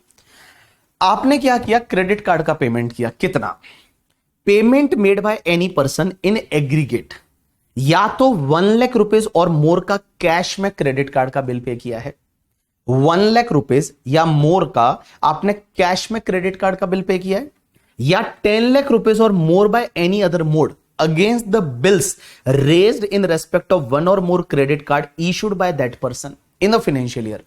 तो देखिए पूरे साल में मिला के आपने या तो 1 लाख से ज्यादा, 1 लाख या उससे ज्यादा का कैश में क्रेडिट कार्ड का बिल पे किया है, या फिर आपने किसी और मोड से आपने 10 लाख या उससे ज्यादा का क्रेडिट कार्ड का बिल पे किया है, और क्रेडिट कार्ड या तो बैंक ने इशू किया था, कोऑपरेटिव बैंक ने इशू किया था, या कोई क्रेडिट कार्ड कंपनी ने इशू किया था। एग्जांपल के लिए बैंक, जैसे मेरे पास में आईडीएफसी फर्स्ट बैंक का क्रेडिट कार्ड है, या एचडीएफसी बैंक का क्रेडिट कार्ड है, या फिर किसी क्रेडिट कार्ड कंपनी जैसे अमेरिकन एक्सप्रेस का मेरे पास क्रेडिट कार्ड है। तो एक बात समझना, अगर मैं या तो पूरे साल में मिला के 1 लाख रुपया या उससे ज्यादा का कैश में पेमेंट करता हूं, तो बेटा मेरी डिटेल इनकम टैक्स डिपार्टमेंट को जाएगी, या पूरे साल का मिला के 10 लाख या उससे ज्यादा का मैं अगर किसी भी मोड से पेमेंट करता हूं, तो मेरी डिटेल है वो इनकम टैक्स डिपार्टमेंट को चली जाएगी करके, ठीक है। चलिए, उसके बाद में आप में से डाउट बच्चों का रहेगा, ये सब क्या हमको लर्न करना है, रटना है? आंसर इज नो, आपको 1-2 बार रीड करना है, उसके अलावा कुछ नहीं करना, ठीक है। एग्जाम में डायरेक्टली इससे रिलेटेड क्वेश्चन ऐसा नहीं आता है कि कौन कौन से केसेस में, बट कभी एमसीक्यू आ जाए तो आपको थोड़ा बहुत याद आ जाएगा कि ऐसा था करके, ठीक है। चलिए, उसके बाद अगर कोई कंपनी है या इंस्टीट्यूशन है जो बॉन्ड्स या डिबेंचर इशू करती है, तो देखिए क्या लिखा हुआ है। एक कंपनी है या इंस्टीट्यूशन है जिसने कोई बॉन्ड्स या डिबेंचर इशू किए, receipt from any person aggregating 10 lakh और more in the financial year for acquiring the bonds और debenture issued by the company और institution other than the renewal. तो सिंपल सी बात है, कोई कंपनी ने अगर बॉन्ड्स इशू किए या फिर कोई भी डिबेंचर इशू किए और किसी भी पर्सन ने पूरे साल में मिला के 10 लाख या उससे ज्यादा के सब्सक्राइब किए हैं, तो उसकी डिटेल इनकम टैक्स डिपार्टमेंट को जाएगी। या कोई कंपनी शेयर इशू करती है and receipt from any person aggregate of rupees 10 lakh or more in the financial year for acquiring share, किसी कंपनी के आपने शेयर खरीदे जो कि 10 लाख रुपए या उससे ज्यादा के है, तो आपकी डिटेल है वो इनकम टैक्स डिपार्टमेंट को चली जाएगी। या फिर listed company purchase its own share, that is buyback करती है, अगर लिस्टेड कंपनी बायबैक करती है, और buyback of share from any person other than the share bought in the open market of aggregating 10 lakh और more in the financial year, मतलब किसी भी पर्सन से बायबैक जो किया वो 10 लाख रुपए या उससे ज्यादा का किया, तो उस पर्टिकुलर केस में उस कंपनी को इनकम टैक्स डिपार्टमेंट को ये डिटेल देनी पड़ेगी। म्यूचुअल फंड ट्रस्टी है, receipt from any person aggregating 10 lakh और more in the financial year for acquiring units of one और more scheme of mutual fund other than transfer from one scheme to the another scheme of that mutual fund. अब एक बात समझना, आपने पूरे साल में किसी कंपनी का 10 लाख या उससे ज्यादा का म्यूचुअल फंड खरीदा है, तो आपकी डिटेल इनकम टैक्स डिपार्टमेंट को चली जाएगी। तो आप एक काम कर सकते हैं, इनको तो अपन एक साथ में भी याद रख सकते हैं। कैसे? कि देखो, बॉन्ड्स और डिबेंचर वाला जो है उसमें भी 10 लाख का लिमिट है, उसके बाद शेयर्स के केस में भी 10 लाख का लिमिट है, लिस्टेड शेयर का बायबैक होता है उसमें भी 10 लाख का लिमिट है, and guys mutual fund trustee है उसमें भी 10 लाख का लिमिट है। तो इन सिंपल वर्ड, किसी कंपनी के बॉन्ड्स डिबेंचर खरीदते हो 10 लाख या उससे ज्यादा का, आपका डिटेल जाएगा। किसी कंपनी के शेयर खरीदते हो 10 लाख या उससे ज्यादा का, आपका डिटेल जाएगा। किसी लिस्टेड कंपनी का बायबैक हो रहा है और वो कंपनी आपको 10 लाख या उससे ज्यादा का पेमेंट कर रही है, आपका डिटेल जाएगा। या कोई म्यूचुअल फंड है वो 10 लाख या उससे ज्यादा का फाइनेंशियल ईयर में आप खरीदते हो, तो आपका डिटेल है वो इनकम टैक्स डिपार्टमेंट को जाएगा। उसके बाद में authorise person as per the FEMA 1999, अगर कोई ऑथोराइज पर्सन है उससे आप फॉरेन करेंसी खरीदते हो। तो देखो क्या लिखा हुआ है, receipt from any person for the sale of the foreign currency, आपने फॉरेन करेंसी खरीदी, उसने बेची, including any foreign exchange card और expenses in such currency through the debit और क्रेडिट कार्ड और through issue of the traveller cheque और draft और any other instrument aggregating 10 lakh rupees और more in the financial year. तो simple सी बात है, आप क्या करते हो, पूरे साल में मिला के किसी एक ऑथोराइज डीलर से आप या तो क्या करते हो, फॉरेन करेंसी खरीदते हो, या फिर उससे कोई ट्रेवलर चेक खरीदते हो, या फिर फॉरेन करेंसी का पेमेंट करते हो करके, ठीक है, जो डेबिट कार्ड या उसके क्रेडिट कार्ड के थ्रू करते हो, और वो पूरा साल में मिला के 10 लाख या उससे ज्यादा है, तो आपकी डिटेल इनकम टैक्स डिपार्टमेंट को चली जाएगी। एंड सेकेंड लास्ट पॉइंट, जो रजिस्ट्रार होता है, वो रजिस्ट्रार के पास जब भी आप प्रॉपर्टी का रजिस्ट्रेशन कराने जाते हो और आपने कोई परचेज या सेल की है इमूवेबल प्रॉपर्टी जिसका 30 लाख या उससे ज्यादा का या तो वैल्यू है या 30 लाख या उससे ज्यादा का एसडीवी है, तो आपकी डिटेल इनकम टैक्स डिपार्टमेंट को चली जाएगी। सो आइदर 30 लाख या उससे ज्यादा का आपका एसडीवी है या 30 लाख या उससे ज्यादा का आपका क्या है, वैल्यू है, मींस ट्रांजैक्शन वैल्यू 30 लाख और मोर है, या फिर एसडीवी 30 लाख और मोर है, तो आपकी डिटेल इनकम टैक्स डिपार्टमेंट को चली जाएगी। एंड लास्ट पार्ट, अगर आपकी ऑडिट होती है, मींस आपकी 44AB में टैक्स ऑडिट होती है और receipt of the cash payment more than 2 lakh for sale of goods और service of any nature other than the person covered in 1 to 10, आपको किसी भी वन टाइम पे किसी से 2 लाख रुपए या उससे 2 लाख रुपए से ज्यादा का आपको कैश में पेमेंट मिला, यहां पे कैश वर्ड यूज हुआ है, आपको कैश में पेमेंट मिला किसी से 2 लाख से ज्यादा का, तो आपको उसकी डिटेल है वो इनकम टैक्स डिपार्टमेंट को देनी पड़ेगी। तो अगर आपकी ऑडिट होती है और आपने अगर कैश पेमेंट है वो एक्सेप्ट किया 2 लाख से ज्यादा, तो उस पर्टिकुलर केस में आपको क्या करना पड़ेगा, आपकी डिटेल इनकम टैक्स डिपार्टमेंट को देनी पड़ेगी। अब एक बात समझना, यहां पे reporting person except 10 and 11 above while aggregating the amount is 10 और 11 को आप छोड़ दीजिए, बाकी सबके लिए take into all the account of the same nature maintain in respect of that person during the financial year. आपको क्या करना है कि जितने भी अकाउंट्स है ना उसको एग्रीगेट करना है। एग्रीगेट का मतलब क्या होता है कि जैसे फॉर एन एग्जांपल कोटक के साथ मेरे 3 करंट अकाउंट है, तो कोटक के साथ 3 करंट अकाउंट है और करंट अकाउंट में आपका जो डिपॉजिट हुआ है या विड्रॉल हुआ है वो 50 लाख या उससे ज्यादा है, तो वो तीनों करंट अकाउंट को कोटक एग्रीगेट करेगा, तीनों करंट अकाउंट को एग्रीगेट करेगा। तो यहां पे आपके जितने भी अकाउंट है सेम नेचर के उसको एग्रीगेट होगा।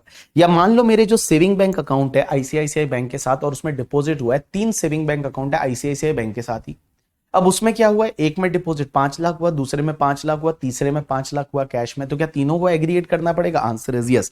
तो यहां पे दे रखा है लास्ट में मैंने कि भैया आप पॉइंट नंबर 10 और 11 को छोड़ दो, 10 और 11 से रिलेटेड क्या देखना है वो मैं आपको बताऊंगा करके, ठीक है। बट देखिए, all accounts of the same nature maintain in respect of that person during the financial year, उसको एग्रीगेट करना है। दूसरा, aggregate all the transaction of the same nature recorded in respect of that person during the previous year.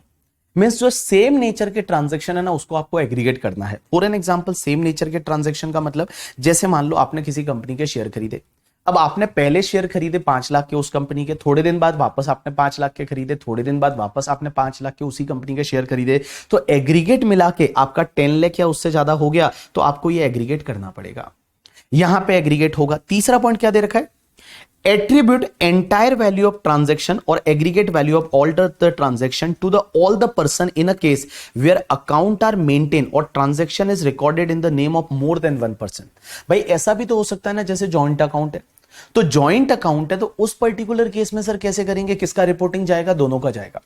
अगर joint account है तो दोनों का जाएगा। इसका मतलब क्या हुआ, एक एग्जांपल लेते हैं, जैसे फॉर एन एग्जांपल एक अकाउंट है जो मेरा है जिसका नाम है मिस्टर बीबी, मेरे नाम पे एक अकाउंट है। एक अकाउंट ऐसा है जिसमें मैं और मेरी बीबी जो है, ठीक है, मेरी बीबी है, वो दोनों जॉइंट ओनर है। अब एक जॉइंट अकाउंट है मेरा मेरी बीबी के साथ और एक मेरा अलग से है। अब एक बात बताओ, मेरे वाले में कैश डिपॉजिट हुआ है वो 7 लाख हुआ है, मेरे वाले अकाउंट में कैश डिपॉजिट हुआ है वो 7 लाख हुआ है, और मेरा और मेरी बीवी के साथ जो जॉइंट अकाउंट है उसमें 5 लाख हुआ है। अब क्वेश्चन ही आता है क्या रिपोर्टिंग में मेरा जाएगा या नहीं जाएगा? आंसर इज जाएगा, क्योंकि 7 लाख ये और मेरी बीवी के साथ जॉइंट अकाउंट है 5 लाख, ये 5 लाख मेरे में कंसिडर होगा, और यहां पे मेरा सेविंग बैंक अकाउंट में 10 लाख या उससे ज्यादा का डिपॉजिट हुआ है, तो मेरी डिटेल इनकम टैक्स डिपार्टमेंट को जाएगी। मेरी डिटेल जो है वो इनकम टैक्स डिपार्टमेंट को जाएगी। अब एक बात बताओ, मेरी वाइफ के केस में अगर मान लो वाइफ का और कोई अकाउंट है और वाइफ का भी, मेरी वाइफ का कोई अकाउंट है और वाइफ के और कैश डिपॉजिट हुआ, तो वाइफ में भी ये 5 लाख काउंट होगा? आंसर इज यस, वाइफ में भी ये 5 लाख काउंट होगा। तो वाइप में भी ये 5 लाख काउंट होगा। इसका मतलब यहां पे दे रखा है कि attribute entire value of transaction और aggregate value of all the transaction to all the person in case where account is maintain और transaction is recorded in the name of more than 1 पर्सन। And guys, apply limit separately for deposit and withdrawal in the point number 1 of the table. इसका मतलब current account में जो 50 लाख या उससे ज्यादा का डिपॉजिट था और विड्रॉ था, उसके लिए सेपरेटली देखा जाएगा, सेपरेटली देखा जाएगा करके, ठीक है। आपको जो है वो सेपरेटली देखा जाएगा, मींस सेपरेटली देखा जाएगा। इसका मतलब कैश डिपॉजिट सेपरेटली देखा जाएगा, कैश विड्रॉल है वो आपका सेपरेटली देखा जाएगा। अब एक चीज समझना, ये जो लास्ट पॉइंट है ना, इसमें बेटा पर ट्रांजैक्शन देखा जाता है। बाकी सब जगह पूरे साल का एग्रीगेट होगा, यहां पे पर ट्रांजैक्शन देखा जाता है। जैसे मान लो मैंने एक इमूवेबल प्रॉपर्टी खरीदी, वो 25 लाख की खरीदी। थोड़े दिन बाद वापस मैंने 25 लाख की प्रॉपर्टी खरीदी, दोनों का रजिस्ट्रेशन हुआ। क्वेश्चन ये आता है कि मैंने दो अलग अलग प्रॉपर्टी खरीदी है, क्या मेरी डिटेल इनकम टैक्स डिपार्टमेंट को जाएगी? आंसर इज नो, नहीं जाएगी। यहां पे पर ट्रांजैक्शन देखा जाएगा, एज वेल एज द यहां पे भी आपको किसी भी पर्सन से 2 लाख से ज्यादा सेल ऑफ गुड्स या सर्विस का पैसा कैश में मिलता है, ये पर ट्रांजैक्शन है। मींस पर टाइम एट अ मोमेंट अगर आपको एक ही दिन में एक ही ट्रांजैक्शन से रिलेटेड आपको 2 लाख से ज्यादा का कैश मिलता है, तो उसकी डिटेल है वो आपको इनकम टैक्स डिपार्टमेंट को देनी पड़ेगी। बट ऐसे भी आजकल नहीं मिलता है, क्योंकि अगर आप 2 लाख से ज्यादा एक्सेप्ट करोगे तो आप ही पे पेनल्टी लग जाएगी, 269 एसटी लग जाएगा, और 269 एसटी में ऐसे भी आप फंस जाओगे। तो चलिए, तो ये कुछ ट्रांजैक्शन थे जिसकी डिटेल है वो आपको देनी पड़ेगी इनकम टैक्स डिपार्टमेंट को। अब एक बात समझना, एक और नोटिफिकेशन आया सीबीडीटी का, और सीबीडीटी ने बोला भैया ये डिटेल, इनको तो मैंडेटरी डिटेल देनी पड़ेगी। कौन कौन से लोग? देखिए, नोटिफिकेशन आया एक 16/2021 का, 2 साल पहले नोटिफिकेशन आया। इसमें बोला कि for the purpose of pre filing of ROI, means आप जो रिटर्न फाइल करोगे उसमें रिलेटेड कुछ डिटेल पहले से रहेगी, pre filing of ROI. Information relating to the capital gain on transfer of listed security and units of mutual fund and dividend income and interest income shall be furnished। तो इन लोगों को बोला कि आपको तो बेटा मैंडेटरीली कुछ डिटेल है वो इनकम टैक्स डिपार्टमेंट को देनी पड़ेगी, मैंडेटरीली कुछ डिटेल इनकम टैक्स डिपार्टमेंट को देनी पड़ेगी। भले वो ट्रांजैक्शन से कोई लेना देना नहीं है, वैल्यू से कोई मतलब नहीं, इनको तो देनी है। यहां पे कुछ मैंडेटरी और डाला, कि किसके लिए डाला? सबसे पहले कि जो भी तुम्हारा रिकॉग्नाइज स्टॉक एक्सचेंज है, रिकॉग्नाइज स्टॉक एक्सचेंज में BSC, NSC, recognise clearing corporation है, या जो डिपोजिटरी है एनएसडीएल, सीडीएसएल, या जो रजिस्ट्रार है करके, उनको क्या करना पड़ेगा? Capital gain on transfer of listed security और यूनिट्स और म्यूचुअल फंड, आपकी जो लिस्टेड सिक्योरिटी है और लिस्टेड यूनिट्स है उस पे जो कैपिटल गेन होता है, उस कैपिटल गेन का डिटेल है वो इनकम टैक्स डिपार्टमेंट को आपको पहले देना पड़ेगा, मैंडेटरीली, कितना भी हो। दूसरा, कोई भी कंपनी आपको डिविडेंड देती है, वो डिविडेंड भले 5 रुपए का है तो भी आपकी डिटेल इनकम टैक्स डिपार्टमेंट को जाएगी। अगर कोई भी कंपनी ने डिविडेंड दिया तो डिविडेंड की डिटेल आपको इनकम टैक्स डिपार्टमेंट को देनी ही पड़ेगी। और तीसरा, bank, cooperative bank, post master या एनबीएफसी ने आपको इंटरेस्ट दिया, अगर 1 रुपया भी इंटरेस्ट दिया, आपकी डिटेल इनकम टैक्स डिपार्टमेंट को जाएगी। एक बात समझना, 1 रुपया भी अगर उसने इंटरेस्ट दिया, 1 रुपया भी अगर उसने आपको इंटरेस्ट दिया करके, ठीक है, तो आपकी डिटेल है वो इनकम टैक्स डिपार्टमेंट को जाएगी। पहले तो इसमें एक लिमिट थी 5,000 की लास्ट ईयर तक, बट उस लिमिट को हटा के इन्होंने बोला कि इंटरेस्ट आपने किसी को 1 रुपया भी दिया ना, तो उसकी डिटेल आप इनकम टैक्स डिपार्टमेंट को दोगे। और यहां पे जनधन अकाउंट को उन्होंने छोड़ा है, जनधन अकाउंट की डिटेल नहीं देनी, बाकी डिटेल देनी है। तो देखिए, information to be reported for all the account और deposit holder where interest exceed 0 per account. पहले क्या था, यहां 5,000 की लिमिट थी, अब बोला 1 भी रुपया इंटरेस्ट दिया आपकी डिटेल जाएगी इन the financial year excluding the Jan Dhan account, Jan Dhan accounts को छोड़ के। तो एक बात समझना बेटा, यहां पे तो एक टेबल थी जो आपको एसएफटी फाइल करना था, ये कौन कौन फाइल करता है। तो अगर इसको मैं एक बार रिवाइज करवाना चाहूं, रिपीट कराना चाहूं, तो मैं आपके साथ कर सकता हूं। देखिए, सबसे पहले आप किसी भी बैंक या कोऑपरेटिव बैंक से क्या करते हैं, या तो कैश में bank draft, FD, bank draft बनवाते हैं, बैंक ड्राफ्ट या पे ऑर्डर बनवाते हैं, डीडी बनाते हैं, पूरे साल का मिला के कैश में 10 लाख या उससे ज्यादा है, आपकी डिटेल इनकम टैक्स डिपार्टमेंट को जाएगी। आप प्रीपेड इंस्ट्रूमेंट कैश में खरीदते हैं 10 लाख या उससे ज्यादा का, आपकी डिटेल जाएगी। या फिर आपके करंट अकाउंट में कैश डिपॉजिट हुआ है या कैश विड्रॉ हुआ है, वो 50 लाख या उससे ज्यादा है, आपकी डिटेल जाएगी। सेविंग बैंक अकाउंट में 10 लाख या उससे ज्यादा का कैश डिपॉजिट हुआ है, आपकी डिटेल जाएगी। आप एफडी करवाते हो किसी भी बैंक के साथ में, कोऑपरेटिव बैंक के साथ, पोस्ट ऑफिस के साथ, निधि के साथ, एनबीएफसी के साथ, जो कि 10 लाख या उससे ज्यादा का है पूरे साल का, आपकी डिटेल जाएगी। आपने क्रेडिट कार्ड का बिल का 1 लाख या उससे ज्यादा का कैश में पेमेंट किया पूरे साल में, या फिर पूरे साल में मिला के 10 लाख या उससे ज्यादा का किसी अदर मोड से पेमेंट है, आपकी डिटेल इनकम टैक्स डिपार्टमेंट को जाएगी। कोई भी कंपनी ने बॉन्ड्स इशू किए, डिबेंचर इशू किए, किसी कंपनी ने शेयर इशू किए, किसी कंपनी ने लिस्टेड शेयर का बायबैक किया, म्यूचुअल फंड कंपनी ने म्यूचुअल फंड की यूनिट इशू की और वो पूरे साल में मिला के 10 लाख या उससे ज्यादा की है, तो आपकी डिटेल इनकम टैक्स डिपार्टमेंट को जाएगी। अगर आप फॉरेन करेंसी परचेज करते हो, पूरे साल का मिला के 10 लाख या उससे ज्यादा है, आपकी डिटेल इनकम टैक्स डिपार्टमेंट को जाएगी। और जो भी आप इमूवेबल प्रॉपर्टी परचेज या सेल करते हो जिसकी वैल्यू 30 लाख या मोर है, या जिसका स्टैंप ड्यूटी वैल्यू है वो 30 लाख या मोर है, आपकी डिटेल इनकम टैक्स डिपार्टमेंट को जाएगी। और जिस पर्सन की ऑडिट होती है वो किसी भी पर्सन से अगर 2 लाख रुपीज या 2 लाख रुपए से ज्यादा कैश में रिसीव करता है, मींस किससे अगेंस्ट, सेल ऑफ गुड्स के अगेंस्ट या फिर सर्विस के अगेंस्ट या किसी भी nature, service of any nature, मतलब आपने गुड्स सेल किया था या आपने सर्विस प्रोवाइड की थी और आप जो रिसीव कर रहे हो वो 2 लाख रुपए से ज्यादा कैश पे पेमेंट रिसीव कर रहे हो एक टाइम पे, तो आपको उसकी डिटेल इनकम टैक्स डिपार्टमेंट को देनी है। अब एक सीबीडीटी का नोटिफिकेशन क्या बोलता है कि जो रिकॉग्नाइज्ड स्टॉक एक्सचेंज है या आपका डिपॉजिटरी है, रजिस्ट्रार है, उसको क्या करना पड़ेगा कि आपका कैपिटल गेन होता है किस पे, लिस्टेड सिक्योरिटी या listed units of mutual fund, listed securities पे या फिर म्यूचुअल फंड की यूनिट्स पे। म्यूचुअल फंड की यूनिट्स भले लिस्टेड हो या नहीं उससे फर्क नहीं पड़ता, ट्रांसफर ऑफ लिस्टेड सिक्योरिटी पे या म्यूचुअल फंड पे आपको जो भी कैपिटल गेन होता है उस कैपिटल गेन की डिटेल इनकम टैक्स डिपार्टमेंट को देनी पड़ेगी। कोई भी कंपनी डिविडेंड देती है, भले वो 5 रुपए का डिविडेंड है, तो भी आपकी डिटेल इनकम टैक्स डिपार्टमेंट को जाएगी। और अगर कोई भी बैंक या कोऑपरेटिव बैंक या एनबीएफसी या इंटरेस्ट देती है, भले वो 1 रुपए का इंटरेस्ट है, तो भी आपकी डिटेल है वो इनकम टैक्स डिपार्टमेंट को जाएगी। अब एक बात समझना, इससे रिलेटेड एग्जाम में एक और इससे रिलेटेड जो क्वेश्चन बनता है ना, वो क्वेश्चन इस सेक्शन से बनेगा। अगर जो हमने पढ़ा उससे रिलेटेड अगर क्वेश्चन बनता है तो वो क्वेश्चन इस वाले जो है सेक्शन से बनेगा कि अगर आपने एसएफटी फाइल नहीं किया, रिपोर्टेबल अकाउंट फाइल नहीं किया, तो आपको कितना पेनल्टी बैठता है। अगर आपने एसएफटी या रिपोर्टेबल अकाउंट फाइल नहीं किया तो आपको पेनल्टी कितना बैठेगा, तो देखिए एक पेनल्टी होती है 271 एफए की, और 271 एफए का पेनल्टी क्या बोलता है, late filing of the SFT. आपको एसएफटी फाइल करना पड़ता है 15 मई तक, अगले साल के 15 मई तक। अगर आपने नहीं किया तो क्या होगा, फ्रॉम 1 जून से पेनल्टी लगेगी। After the end of the financial year in which transaction is recorded till the date of furnishing of SFT और date of expiry of the time specified in the notice as the case may be. अब एक बात समझना, आपको हर दिन का 500 रुपए का पेनल्टी लगेगा, और ये 500 रुपए का पेनल्टी कब से कब तक लगेगा, 1 जून से चालू हो जाएगा। और ये कब तक लगेगा, जिस दिन या तो आप क्या करते हो, एसएफटी फाइल कर देते हो, या फिर आपको नोटिस आया था, उस नोटिस में डेट दे रखी थी कि आपको इस डेट तक एसएफटी फाइल करना है, और आपने उस डेट तक एसएफटी फाइल नहीं किया, तो जैसे ही वो नोटिस की डेट एक्सपायर हो जाती है तब तक आपको 500 रुपए पर डे का पेनल्टी लगेगा। और उसके बाद में बेटा जैसे ही नोटिस की डेट एक्सपायर हो गई, उसके बाद में जिस दिन आप एसएफटी फाइल करोगे तब तक आपको 1000 रुपीज पर डे का पेनल्टी लगेगा। ये एग्जाम में क्वेश्चन 2 बार आ चुका है, 4-5 मार्क के लिए, हो सकता है आपको एमसीक्यू में मिले या फिर 4 मार्क का क्वेश्चन आपको एग्जाम में आ जाए। तो देखिए, आपको एसएफटी जो फाइल करना पड़ता है इन लोगों को, वो कब तक फाइल करना पड़ेगा, अगले साल के 31 मई को। तो ये पेनल्टी लगना चालू होगी 1 जून से, तो 1 जून से ये पेनल्टी लगना चालू होगी।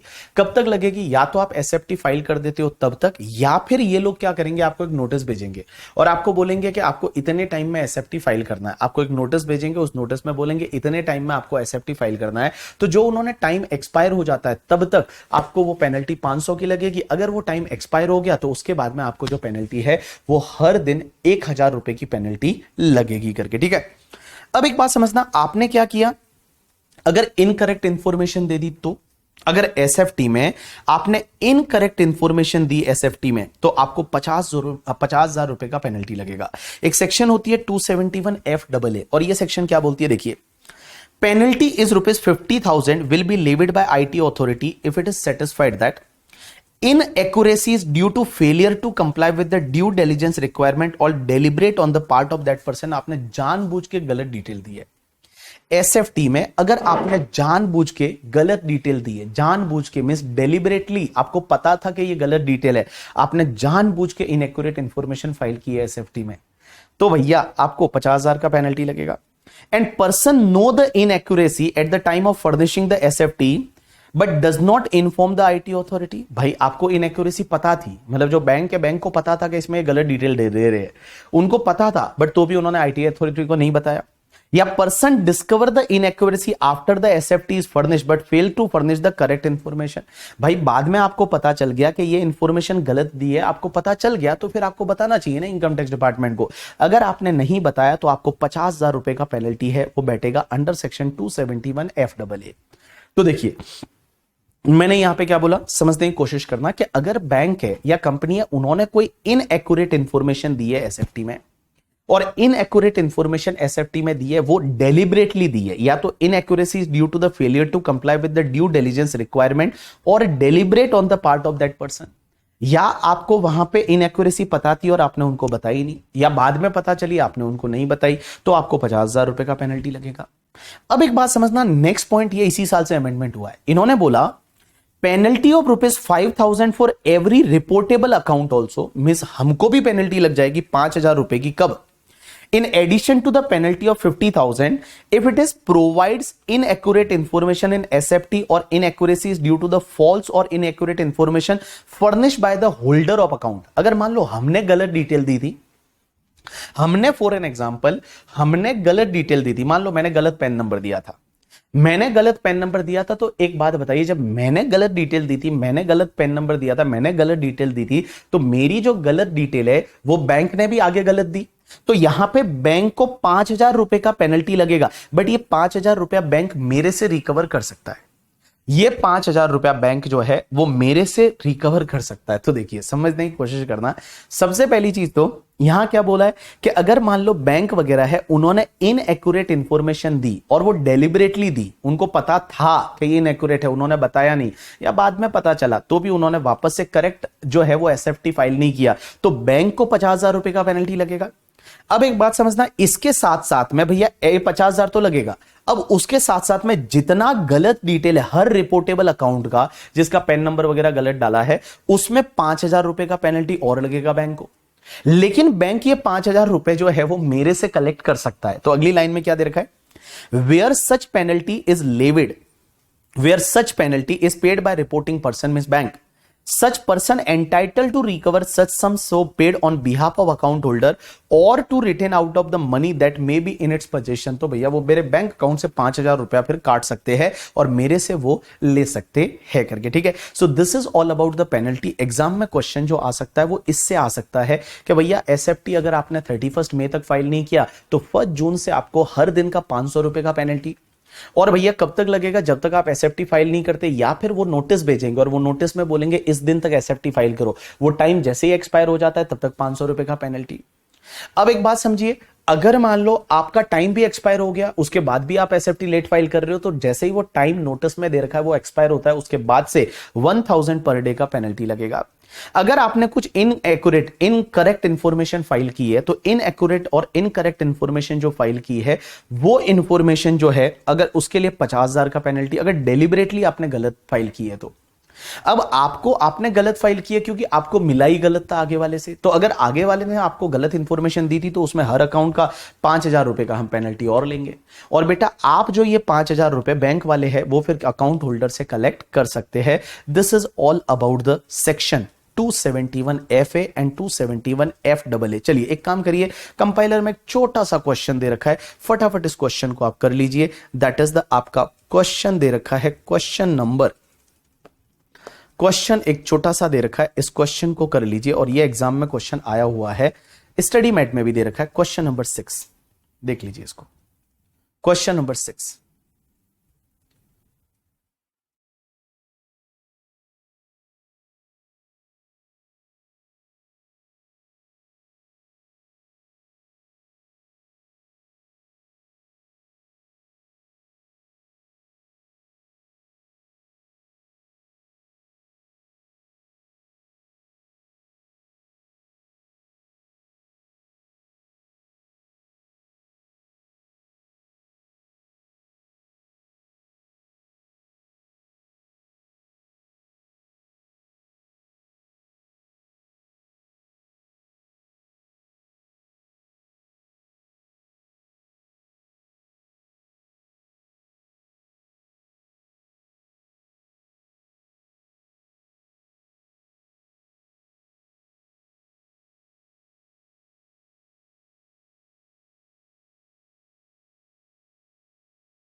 डन पीपल, बोलिए डन। सर 15/11 तो फाइल कर दिया, यस। जिस दिन फाइल करोगे उस दिन तक का पेनल्टी लगेगा, जिस दिन फाइल करोगे उस दिन का भी पेनल्टी लगेगा। सर कैसे पता चलेगा इंटेंशनली अनइंटेंशनली है? ये तो पता चलेगा, लाइक वो तो देखना पड़ेगा ना यार, कि लाइक पता चल जाता है कि मतलब प्रैक्टिकली आपकी ड्यू डिलिजेंस को आपने फॉलो नहीं किया है, नॉर्मल ड्यू डिलिजेंस को, तो माना जाएगा intentionally. RTGS, NEFT, UPI code, ये तो बैंक में आएगा, ये कैश नहीं आएगा। This is the bank. अगर शादी पे गिफ्ट मिला 2 लाख से ज्यादा रिलेटिव से मिला है तो भी 269 एसटी में कवर होगा, यस होगा। बट आप बताओगे क्या? मेरी बात सुनो, आपको अगर कैश में शादी पे 2 लाख से ज्यादा का गिफ्ट मिला है, आप बताओगे कहीं पे क्या? एफडी अगर आप कैश में क्रिएट करते हो या किसी और मोड में क्रिएट करते हो, रिपोर्टिंग जाएगा अगर 10 लाख या उससे ज्यादा का है पूरे साल का मिला के। कैसा क्वेश्चन पूछता है कि कैश में अगर, तो आप थोड़ी बताओगे यार। आपने अगर कैश में मिला है तो आप थोड़ी ही बताओगे। जॉइंट होल्डर के केस में किसकी इनकम किसकी कंसिडर होगी, वो डिपेंड करेगा नॉर्मली पैसा कौन डाल रहा है। अगर जो पैसा डाल रहा है नॉर्मली, तो हम क्या करते हैं उसमें डिस्प्यूटेबल है, आधा आधा करना है या लाइक आपकी खुद की इनकम में लेनी है, तो उसमें डिपेंड करेगा कि उसमें पैसा किसने डाला था। अगर पैसा आपने आधा आधा डाला था तो आपके पास ऑप्शन है जॉइंट ओनर के केस में आप दोनों आधी आधी इनकम को डिवाइड कर सकते हैं, अदरवाइज प्राइमरी होल्डर के हाथ में इनकम जाएगी। चलिए डन।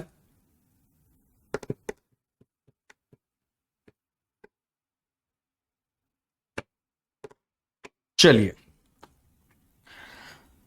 अब अपन आगे बढ़ते हैं और एक और सेक्शन दे रखी है 285 बीबी। अब एक बात समझता है, ये 285 बीबी क्या होती है? एनुअल इंफॉर्मेशन रिटर्न, या जिसको एआईएस बोलते हैं। ये एआईएस आपको आजकल डाउनलोड कर लेते हो। अब एक बात समझना, ये एआईएस कौन फाइल करता है? एआईएस कौन फाइल करता है तो समझने की कोशिश करना। एआईएस कौन फाइल करता है?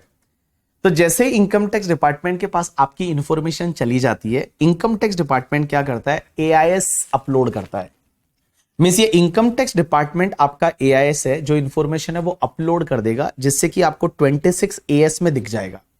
आपको 26 एएस में दिख जाएगा। तो देखिए क्या दे रखा है, पीडीजीआईटी सिस्टम और डीजीआईटी सिस्टम मींस ये इनकम टैक्स डिपार्टमेंट या any other person authorise by him, अगर वो किसी और को ऑथोराइज करते हैं, to upload in the registered account of the SSC. Registered account मतलब आपके जो पैन कार्ड से लिंक आपका अकाउंट है, पैन कार्ड वाला, in the AIS in the form number 26 AS within the 3 month from the end of the month in which information is received। तो जैसे ही उनको इंफॉर्मेशन मिलती है, वो जैसे ही आपको इंफॉर्मेशन उनको मिलती है उसके 3 महीने के अंदर अंदर means 3 month from the end of the month, जैसे बैंक से इंफॉर्मेशन, ये सबसे इंफॉर्मेशन जो मिलेगी वो जैसे ही डिपार्टमेंट को मिलती है उस मंथ के एंड से 3 महीने के अंदर अंदर है वो आपके एआईएस में दिखने लग जाएगी, फॉर्म नंबर 26 एएस में।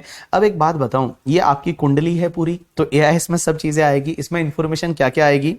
इंफॉर्मेशन इसमें जैसे आपका information related to TDS TCS कितना डिडक्ट कलेक्ट हुआ है वो आएगी। Information related to the SFT statement of financial transaction की डिटेल है वो आएगी। Information relating to the payment of taxes, अगर आपने सेल्फ असेसमेंट टैक्स पे किया है तो वो आएगी। Information relating to the demand और रिफंड, आपका डिमांड और रिफंड है वो आएगी। Information relating to the pending proceeding, आपकी असेसमेंट कौन सी चल रही है वो डिटेल आएगी। Information related to the completing proceeding, आपका असेसमेंट कौन सा कंप्लीट हो गया वो आएगी करके, ठीक है। तो ये सब इंफॉर्मेशन है वो आपको 26 एएस में दिख जाएगी, एआईएस में।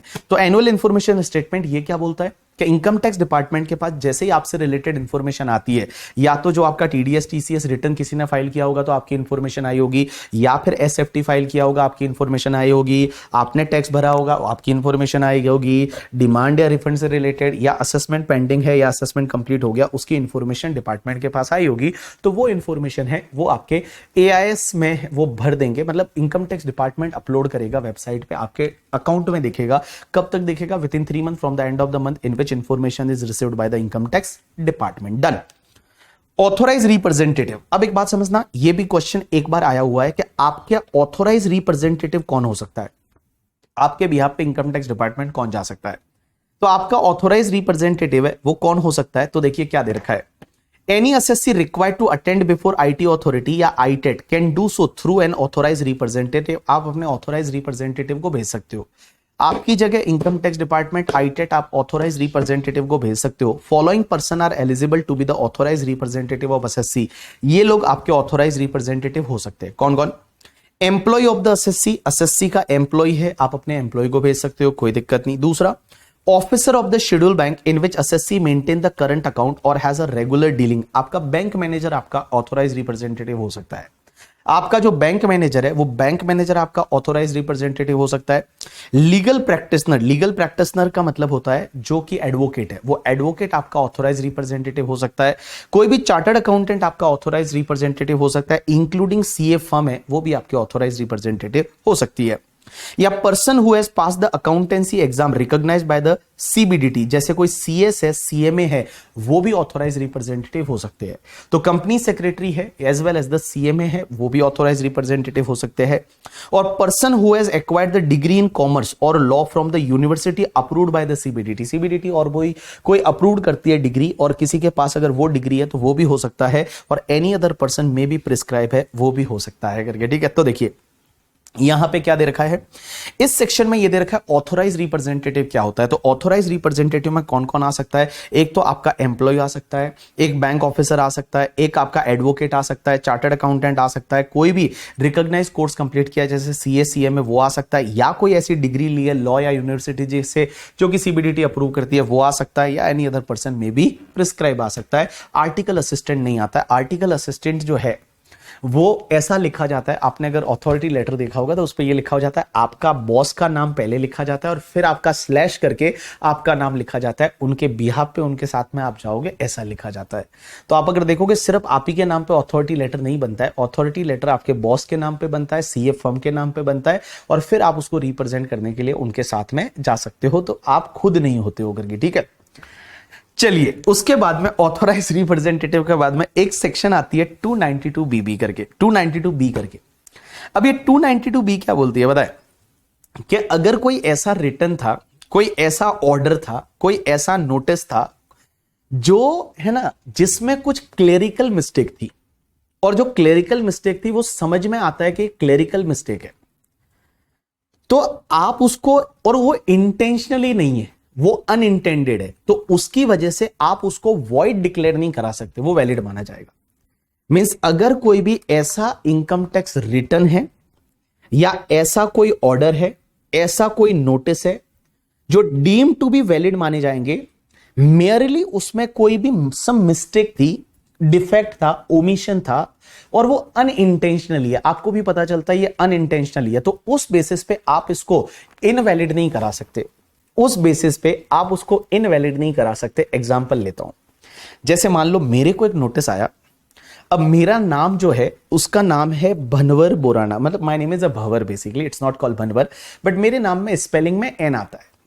अब मान लो मेरे को इनकम टैक्स डिपार्टमेंट से एक नोटिस आया जिसमें लिखा हुआ है BHAWAR भवर बोराना, तो क्या मैं ऐसा बोल सकता हूं कि ये कौन सा पर्सन है? मेरे को तो पता ही नहीं ये कौन सा पर्सन है, मेरे को तो पता ही नहीं, मैं तो जानता ही नहीं इस पर्सन को, ये कौन सा पर्सन है, मैं तो भनवर बोराना हूं, ये तो कोई भवर बोराना, मैं नहीं जानता ये कौन पर्सन है, मैं उस नोटिस का रिप्लाई नहीं करूंगा।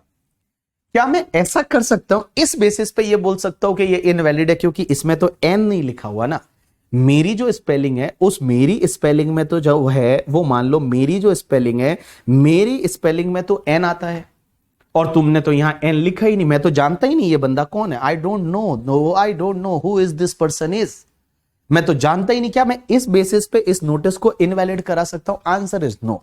आपको समझता है कि यहां पे कोई भी ये जो मिस्टेक हुई है ये अनइंटेंशनल मिस्टेक है, इसका कोई इंटेंशन नहीं था करके, ठीक है, इसका कोई इंटेंशन नहीं था। पेन नंबर मेरा लिखा हुआ है, बाकी सब चीजें मेरी है, एड्रेस मेरा है, सिर्फ यहां पे भवर एन नहीं लिखा हुआ, तो इसकी वजह से मैं ऐसा थोड़ी बोल सकता हूं नहीं मैं तो जानता ही नहीं इस पर्सन को, ये पर्सन कौन है, I don't know about that, who is this person is, मुझे तो पता ही नहीं है। तो क्या मैं इसको इनवैलिड डिक्लेयर करा सकता हूं? Answer is no. ऐसे ही हुआ क्या हमारे ऑफिस में, जब मैं आर्टिकल था तो हमारे ऑफिस में एक नोटिस आया, उसमें मुझे बोला कि भाई आपको 26 तारीख को इनकम टैक्स डिपार्टमेंट जाना है, 26 जुलाई 2000 एंड मान लो 10 करके डेट है, इस डेट को आपको इनकम टैक्स डिपार्टमेंट जाना है 12 AM, ऐसा लिखा हुआ था। आपको 12 AM को इनकम टैक्स डिपार्टमेंट जाना है। और ये कब लिखा था? इस डेट को आप 12 AM इनकम टैक्स डिपार्टमेंट चले जाइए। अब एक बात बताइए, 12 AM कब होता है पता है तुमको? रात का 12 बजे। रात के 12 बजते हैं तब बोला जाता है कि 12 AM हुआ है। अब एक बात बताओ, रात के 12 बजे को 12 AM बोलते हैं तो आप क्या ऐसा बोल सकते हो हम तो गए थे रात को वहां पे, वहां तो कुत्ते भौंक रहे थे, वहां तो कुत्ते भौंक रहे थे, इनकम टैक्स डिपार्टमेंट बंद था, और इनकम टैक्स डिपार्टमेंट बंद था तो हम तो गए ही नहीं, और हम तो जाके आ गए, तुम थे ही नहीं, क्या करें? हम तो आए थे, आपने लिखा था 12 AM, हम तो 12 AM को आ गए थे, यहां तो बंद थी, दरवाजा बंद था, खिड़की बंद थी करके, ठीक है, लॉक लगा हुआ था बाहर। अब एक बात बताइए, जब अगर मान लो ये आपको भी पता चलता है ना कि this is not a intentional mistake, it is the unintentional mistake करके, ठीक है, ये आपका अनइंटेंशनल मिस्टेक है, तो उस पर्टिकुलर केस में इस बेसिस पे आपका जो नोटिस है वो वॉइड नहीं होगा, ये आपका वैलिड नोटिस होगा, इसको आप वैलिड मानोगे। तो देखिए क्या दे रखा है यहां पे, रात को कुंडी मत खड़काओ राजा, सीधा अंदर आओ राजा, मूड बनाओ ताजा ताजा करके। वाओ, वेरी गुड बेटा, बहुत आगे जाओगे एक दिन तुम। हाँ हाँ, कुंडी मत खड़काओ राजा, गाना है ना, कुंडी मत खड़काओ राजा, सीधा अंदर आओ राजा, मूड बनाओ ताजा ताजा। क्या गाना है यार, ठीक है। बंदा उसमें कहना क्या चाहता है, उसमें जो है कवि का कल्पना आप सोच सकते हो। कवि कहना चाहता है कि कुंडी मत खड़काओ राजा, सीधा अंदर आओ राजा, मूड बनाओ ताजा ताजा करके, ठीक है।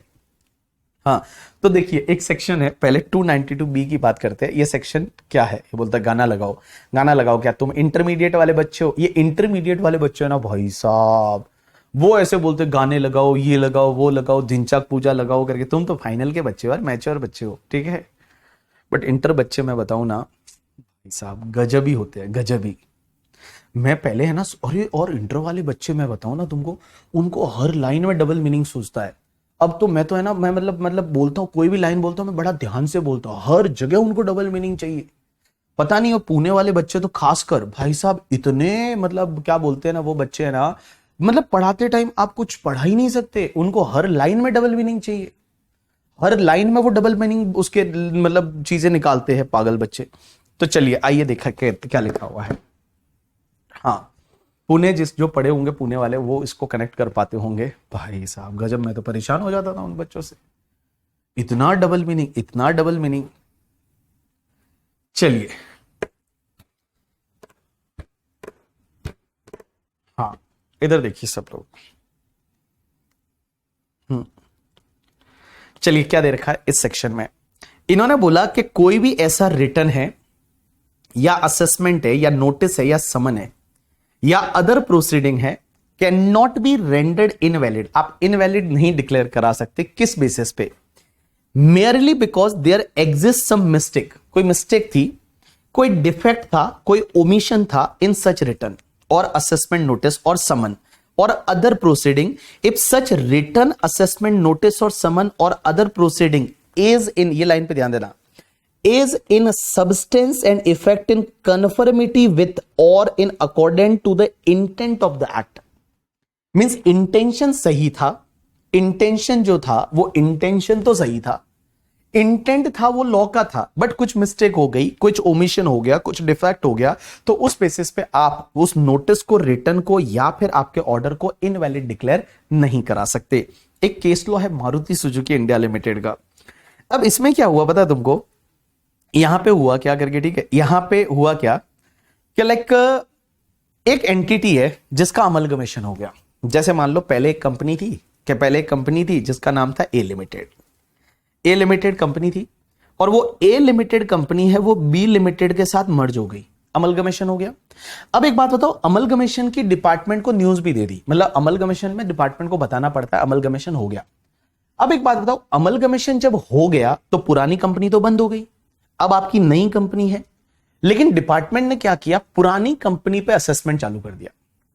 भाई पुरानी कंपनी, अमलगमेशन के केस में क्या होता है, जब दो कंपनी मर्ज हो जाती है, अमलगमेट हो गई, तो ए लिमिटेड बी लिमिटेड बन गई। अब जो है वो बी लिमिटेड है, तो अगर कोई भी नोटिस आना है वो बी लिमिटेड के नाम पे आना है, असेसमेंट होना है वो बी लिमिटेड के नाम पे होना है। बट इन्होंने क्या किया, सब चीजें ए लिमिटेड के साथ में कर दी, ए लिमिटेड पे कर ली, और ए लिमिटेड तो है ही नहीं, तो इन्होंने बोला फिर ये इल्लीगल है, फिर आपने जो किया है वो इल्लीगल है क्योंकि वो एंटिटी है ही नहीं। तो देखिए इस Maruti Suzuki India Limited 2019 Supreme Court के जजमेंट में क्या हुआ कि issuance of the assessment notice in the name of the non existent amalgamating company, जो ऑलरेडी बंद हो चुकी है, even after being intimated to the amalgamation का आपको बता भी दिया था, is not a curable defect under section 292B। आप ऐसा नहीं बोल सकते कि नहीं नहीं ये तो गलती हो गई, गलती से हमने उसको, ऐसा थोड़ी होता है। जब तुमको बता दिया है इनकम टैक्स डिपार्टमेंट को अमलगमेशन हो गया है, पुरानी कंपनी बंद हो गई है, नई कंपनी चालू हो गई, आपको जो भी नोटिस भेजना हम नई कंपनी को भेजो, और उन्होंने पुरानी कंपनी के नाम से भेज दिया, तो गलत है वो। Hence, the assessment proceeding on the non-existent entity is a void ab initio, and mere participation in the proceeding by the amalgamated company would not cure the illegality। वो तो फिर आपका illegally है और आपने जो assessment किया वो गलत है। तो इन्होंने क्या किया था पता है तुमको? इन्होंने क्या किया, एक पुरानी कंपनी थी और वो पुरानी कंपनी बंद हो गई और अमलगमेशन हो गई, नई कंपनी बन गई। तो नई कंपनी जब बनी तो नई कंपनी के ऊपर जो भी होना चाहिए वो होना चाहिए। अब उन्होंने क्या किया, नोटिस पुरानी कंपनी के नाम से इशू किया और असेसमेंट भी पुरानी कंपनी पे कर दिया।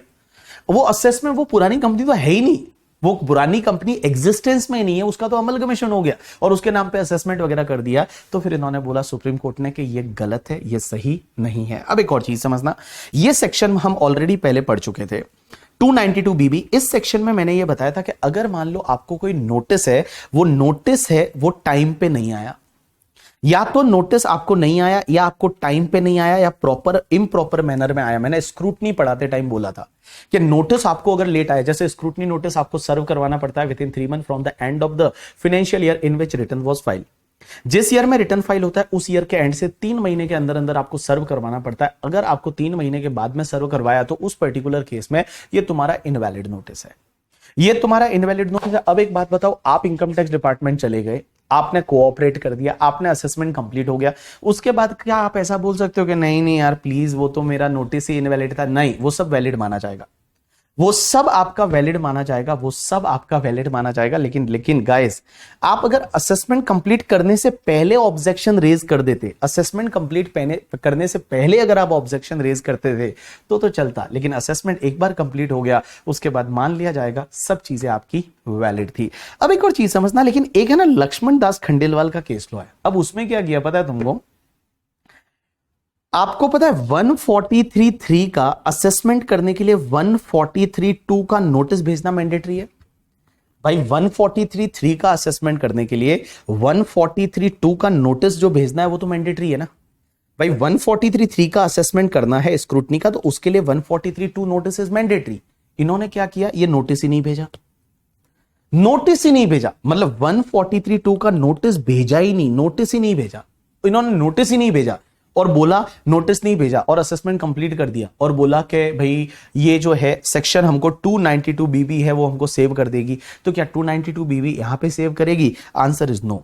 सुप्रीम कोर्ट बोलती है कि यार कम से कम आपको नोटिस तो भेजना चाहिए। नोटिस अगर इम्प्रॉपर मैनर में था वो चलेगा, बट आपने नोटिस ही नहीं भेजा और आप बोलते हो कि हमको 292BB से बचा दो और बोलेगा कि नहीं नहीं असेसमेंट कंप्लीट हो गया। आप यार नोटिस तो भेजो। अगर आपको स्क्रूटनी असेसमेंट करना है तो स्क्रूटनी असेसमेंट करने के लिए 143(2) नोटिस इज मैंडेटरी, आपको मैंडेटरी है, वो आपको भेजना ही पड़ेगा।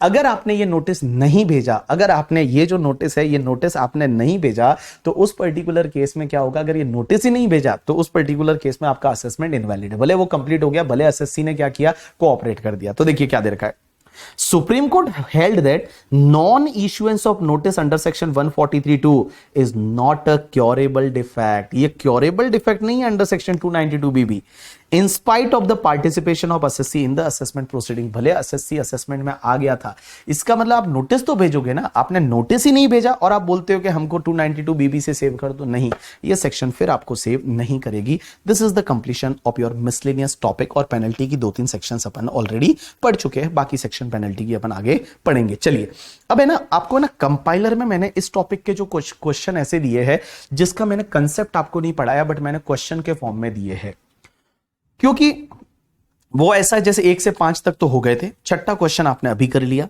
अब देखो 7वां क्वेश्चन प्रोविजनल अटैचमेंट से रिलेटेड है, ये आप कर लोगे, ये मैं आपको ऑलरेडी पढ़ा चुका हूं। ये दिसंबर 21 के एग्जाम में भी आया था और ये स्टडी मैट में भी क्वेश्चन दे रखा है कि प्रोविजनल अटैचमेंट कब होता है। या तो आपका क्या होता है, आपका असेसमेंट चल रहा है, रीअसेसमेंट चल रहा है, या आप पे वो फॉल्स एंट्री वाला पेनल्टी लग रहा है जो कि 2 करोड़ से ज्यादा है, तो आपका प्रोविजनल अटैचमेंट है वो हो सकता है 6 महीने के लिए और उसके बाद में वो एक्सटेंड भी हो सकता है, बट मैक्सिमम आपका असेसमेंट कंप्लीट होने से 60 दिन या फिर 2 साल तक हो सकता है।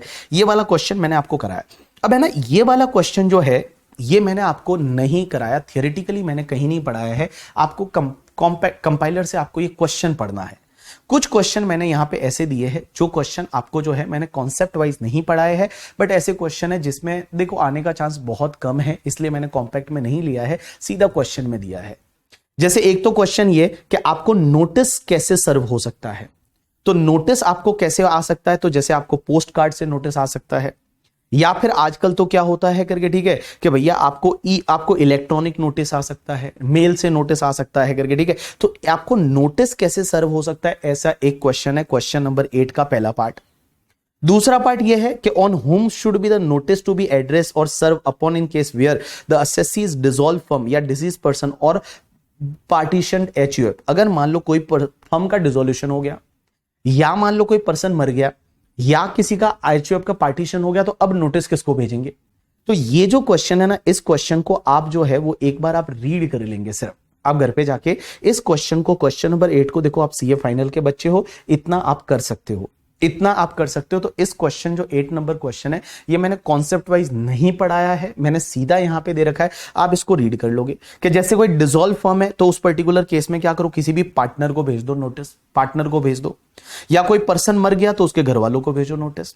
और अगर मान लो HUF का पार्टीशन हो गया तो last manager of the HUF है उसको नोटिस भेज दो। उसके बाद वापस ये तुम्हारा अटैचमेंट ऑफ प्रॉपर्टी वाला, ये मैं आपको क्वेश्चन करा चुका हूं। ऑथोराइज रिप्रेजेंटेटिव कौन होता है, चार्टर्ड अकाउंटेंट वगैरह, ये मैं आपको कॉन्सेप्ट करा चुका हूं। उसके बाद 292BB वाला है, ये मैं आपको करा चुका हूं, अभी वाला एक केस लॉ करके, ठीक है। 292B जो है ये मैं आपको करा चुका हूं, आप देखेंगे आपको समझ में आ जाएगा। उसके बाद एक क्वेश्चन ऐसा है जो एप्लीकेशन ऑफ इनकम से रिलेटेड स्टडी मटेरियल के टॉपिक 1 का क्वेश्चन है। 1 के साथ मैंने नहीं दिया था, बट जब मैं स्टडी मटेरियल चेक कर रहा था तो कुछ क्वेश्चन ऐसे थे जो टॉपिक 1 में दे रखा था। तो ये टॉपिक 1 में जो दे रखा था वो मैंने यहां पे लिया है करके, ठीक है। तो आप इसको भी रीड करोगे, आपको ये समझ में आ जाएगा इजीली। उसके बाद एक HUF से रिलेटेड कॉन्सेप्ट है और उस पर केस लॉ बेस्ड क्वेश्चन है। HUF से रिलेटेड कॉन्सेप्ट का एक केस लॉ बेस्ड क्वेश्चन है, उसको आप एक बार देख लोगे, आप क्वेश्चन पढ़ के और आंसर देखोगे, आपको समझ में आ जाएगा करके, ठीक है। एक है ना TRO कैसे रिकवरी करता है। TRO का मतलब होता है टैक्स रिकवरी ऑफिसर, और टैक्स रिकवरी ऑफिसर मतलब वसूली भाई। इससे रिलेटेड मैंने आपको कॉन्सेप्ट में नहीं पढ़ाया है, बट आपको एक क्वेश्चन दिया है कि टैक्स रिकवरी ऑफिसर कैसे डिमांड की रिकवरी करेगा, वो क्या क्या कर सकता है, कैसे कर सकता है, आपकी कौन कौन सी प्रॉपर्टी को बेचेगा, वो कैसे बेचेगा, उसके बारे में यहां पे दे रखा है करके, ठीक है। कि जैसे आपको इमूवेबल प्रॉपर्टी को बेचेगा, उसके बाद में जो है वो प्रॉपर्टी को अटैच करेगा, वो कैसे करेगा, क्या करेगा, वो यहां पे एक प्रोसीजर दे रखा है, वो आप एक बार पढ़ लेना, वो आप एक बार पढ़ लेना। This is related to the TRO, tax recovery officer, मतलब एक वसूली भाई है। वो वसूली भाई क्या कर सकता है, उससे रिलेटेड कभी आज तक एग्जाम में क्वेश्चन नहीं आया है, बट ये क्वेश्चन एक मटेरियल में दे रखा था, इसलिए मैंने यहां पे लिया है करके, ठीक है। ये और ये अगला वाला, that is recovery by the TRO, जो नवंबर 20 का एक क्वेश्चन है। आप इन दो क्वेश्चन को जैसा दे रखा है वैसा देख लेना। तो आज मैं आपको बता दूं, मैं आपको कुछ ऐसा होमवर्क दे रहा हूं जो मैंने नहीं पढ़ाया है। मैं आज आपको कुछ ऐसा होमवर्क दे रहा हूं जो मैंने आपको नहीं पढ़ाया है। उसमें जैसे क्वेश्चन नंबर 15 है, क्वेश्चन नंबर 14 है, क्वेश्चन नंबर 13 है, क्वेश्चन नंबर 20 है, और हाँ बाकी मैंने पढ़ा है। तो ये जो 3-4 क्वेश्चन ऐसे हैं जो मैंने आपको नहीं पढ़ाया है, बट आप इसको कर लोगे, मुझे पता है आप इसको इजीली कर लोगे, आप आराम से इसको कर सकते हो करके, ठीक है। आप आराम से इसको कर सकते हो, तो प्लीज आप इसको आज करिएगा, ठीक है। चलिए आज के लिए इतना बहुत है, अपन कंटिन्यू करते हैं ब्रेक के बाद। 10 मिनट का ब्रेक लीजिए, 10 मिनट के बाद अपन कर लेंगे, ठीक है। चलिए आज के लिए इतना बहुत है, मतलब ब्रेक ले लेते हैं 10 मिनट का। 10 मिनट के ब्रेक के बाद कंटिन्यू करते हैं नए टॉपिक के साथ।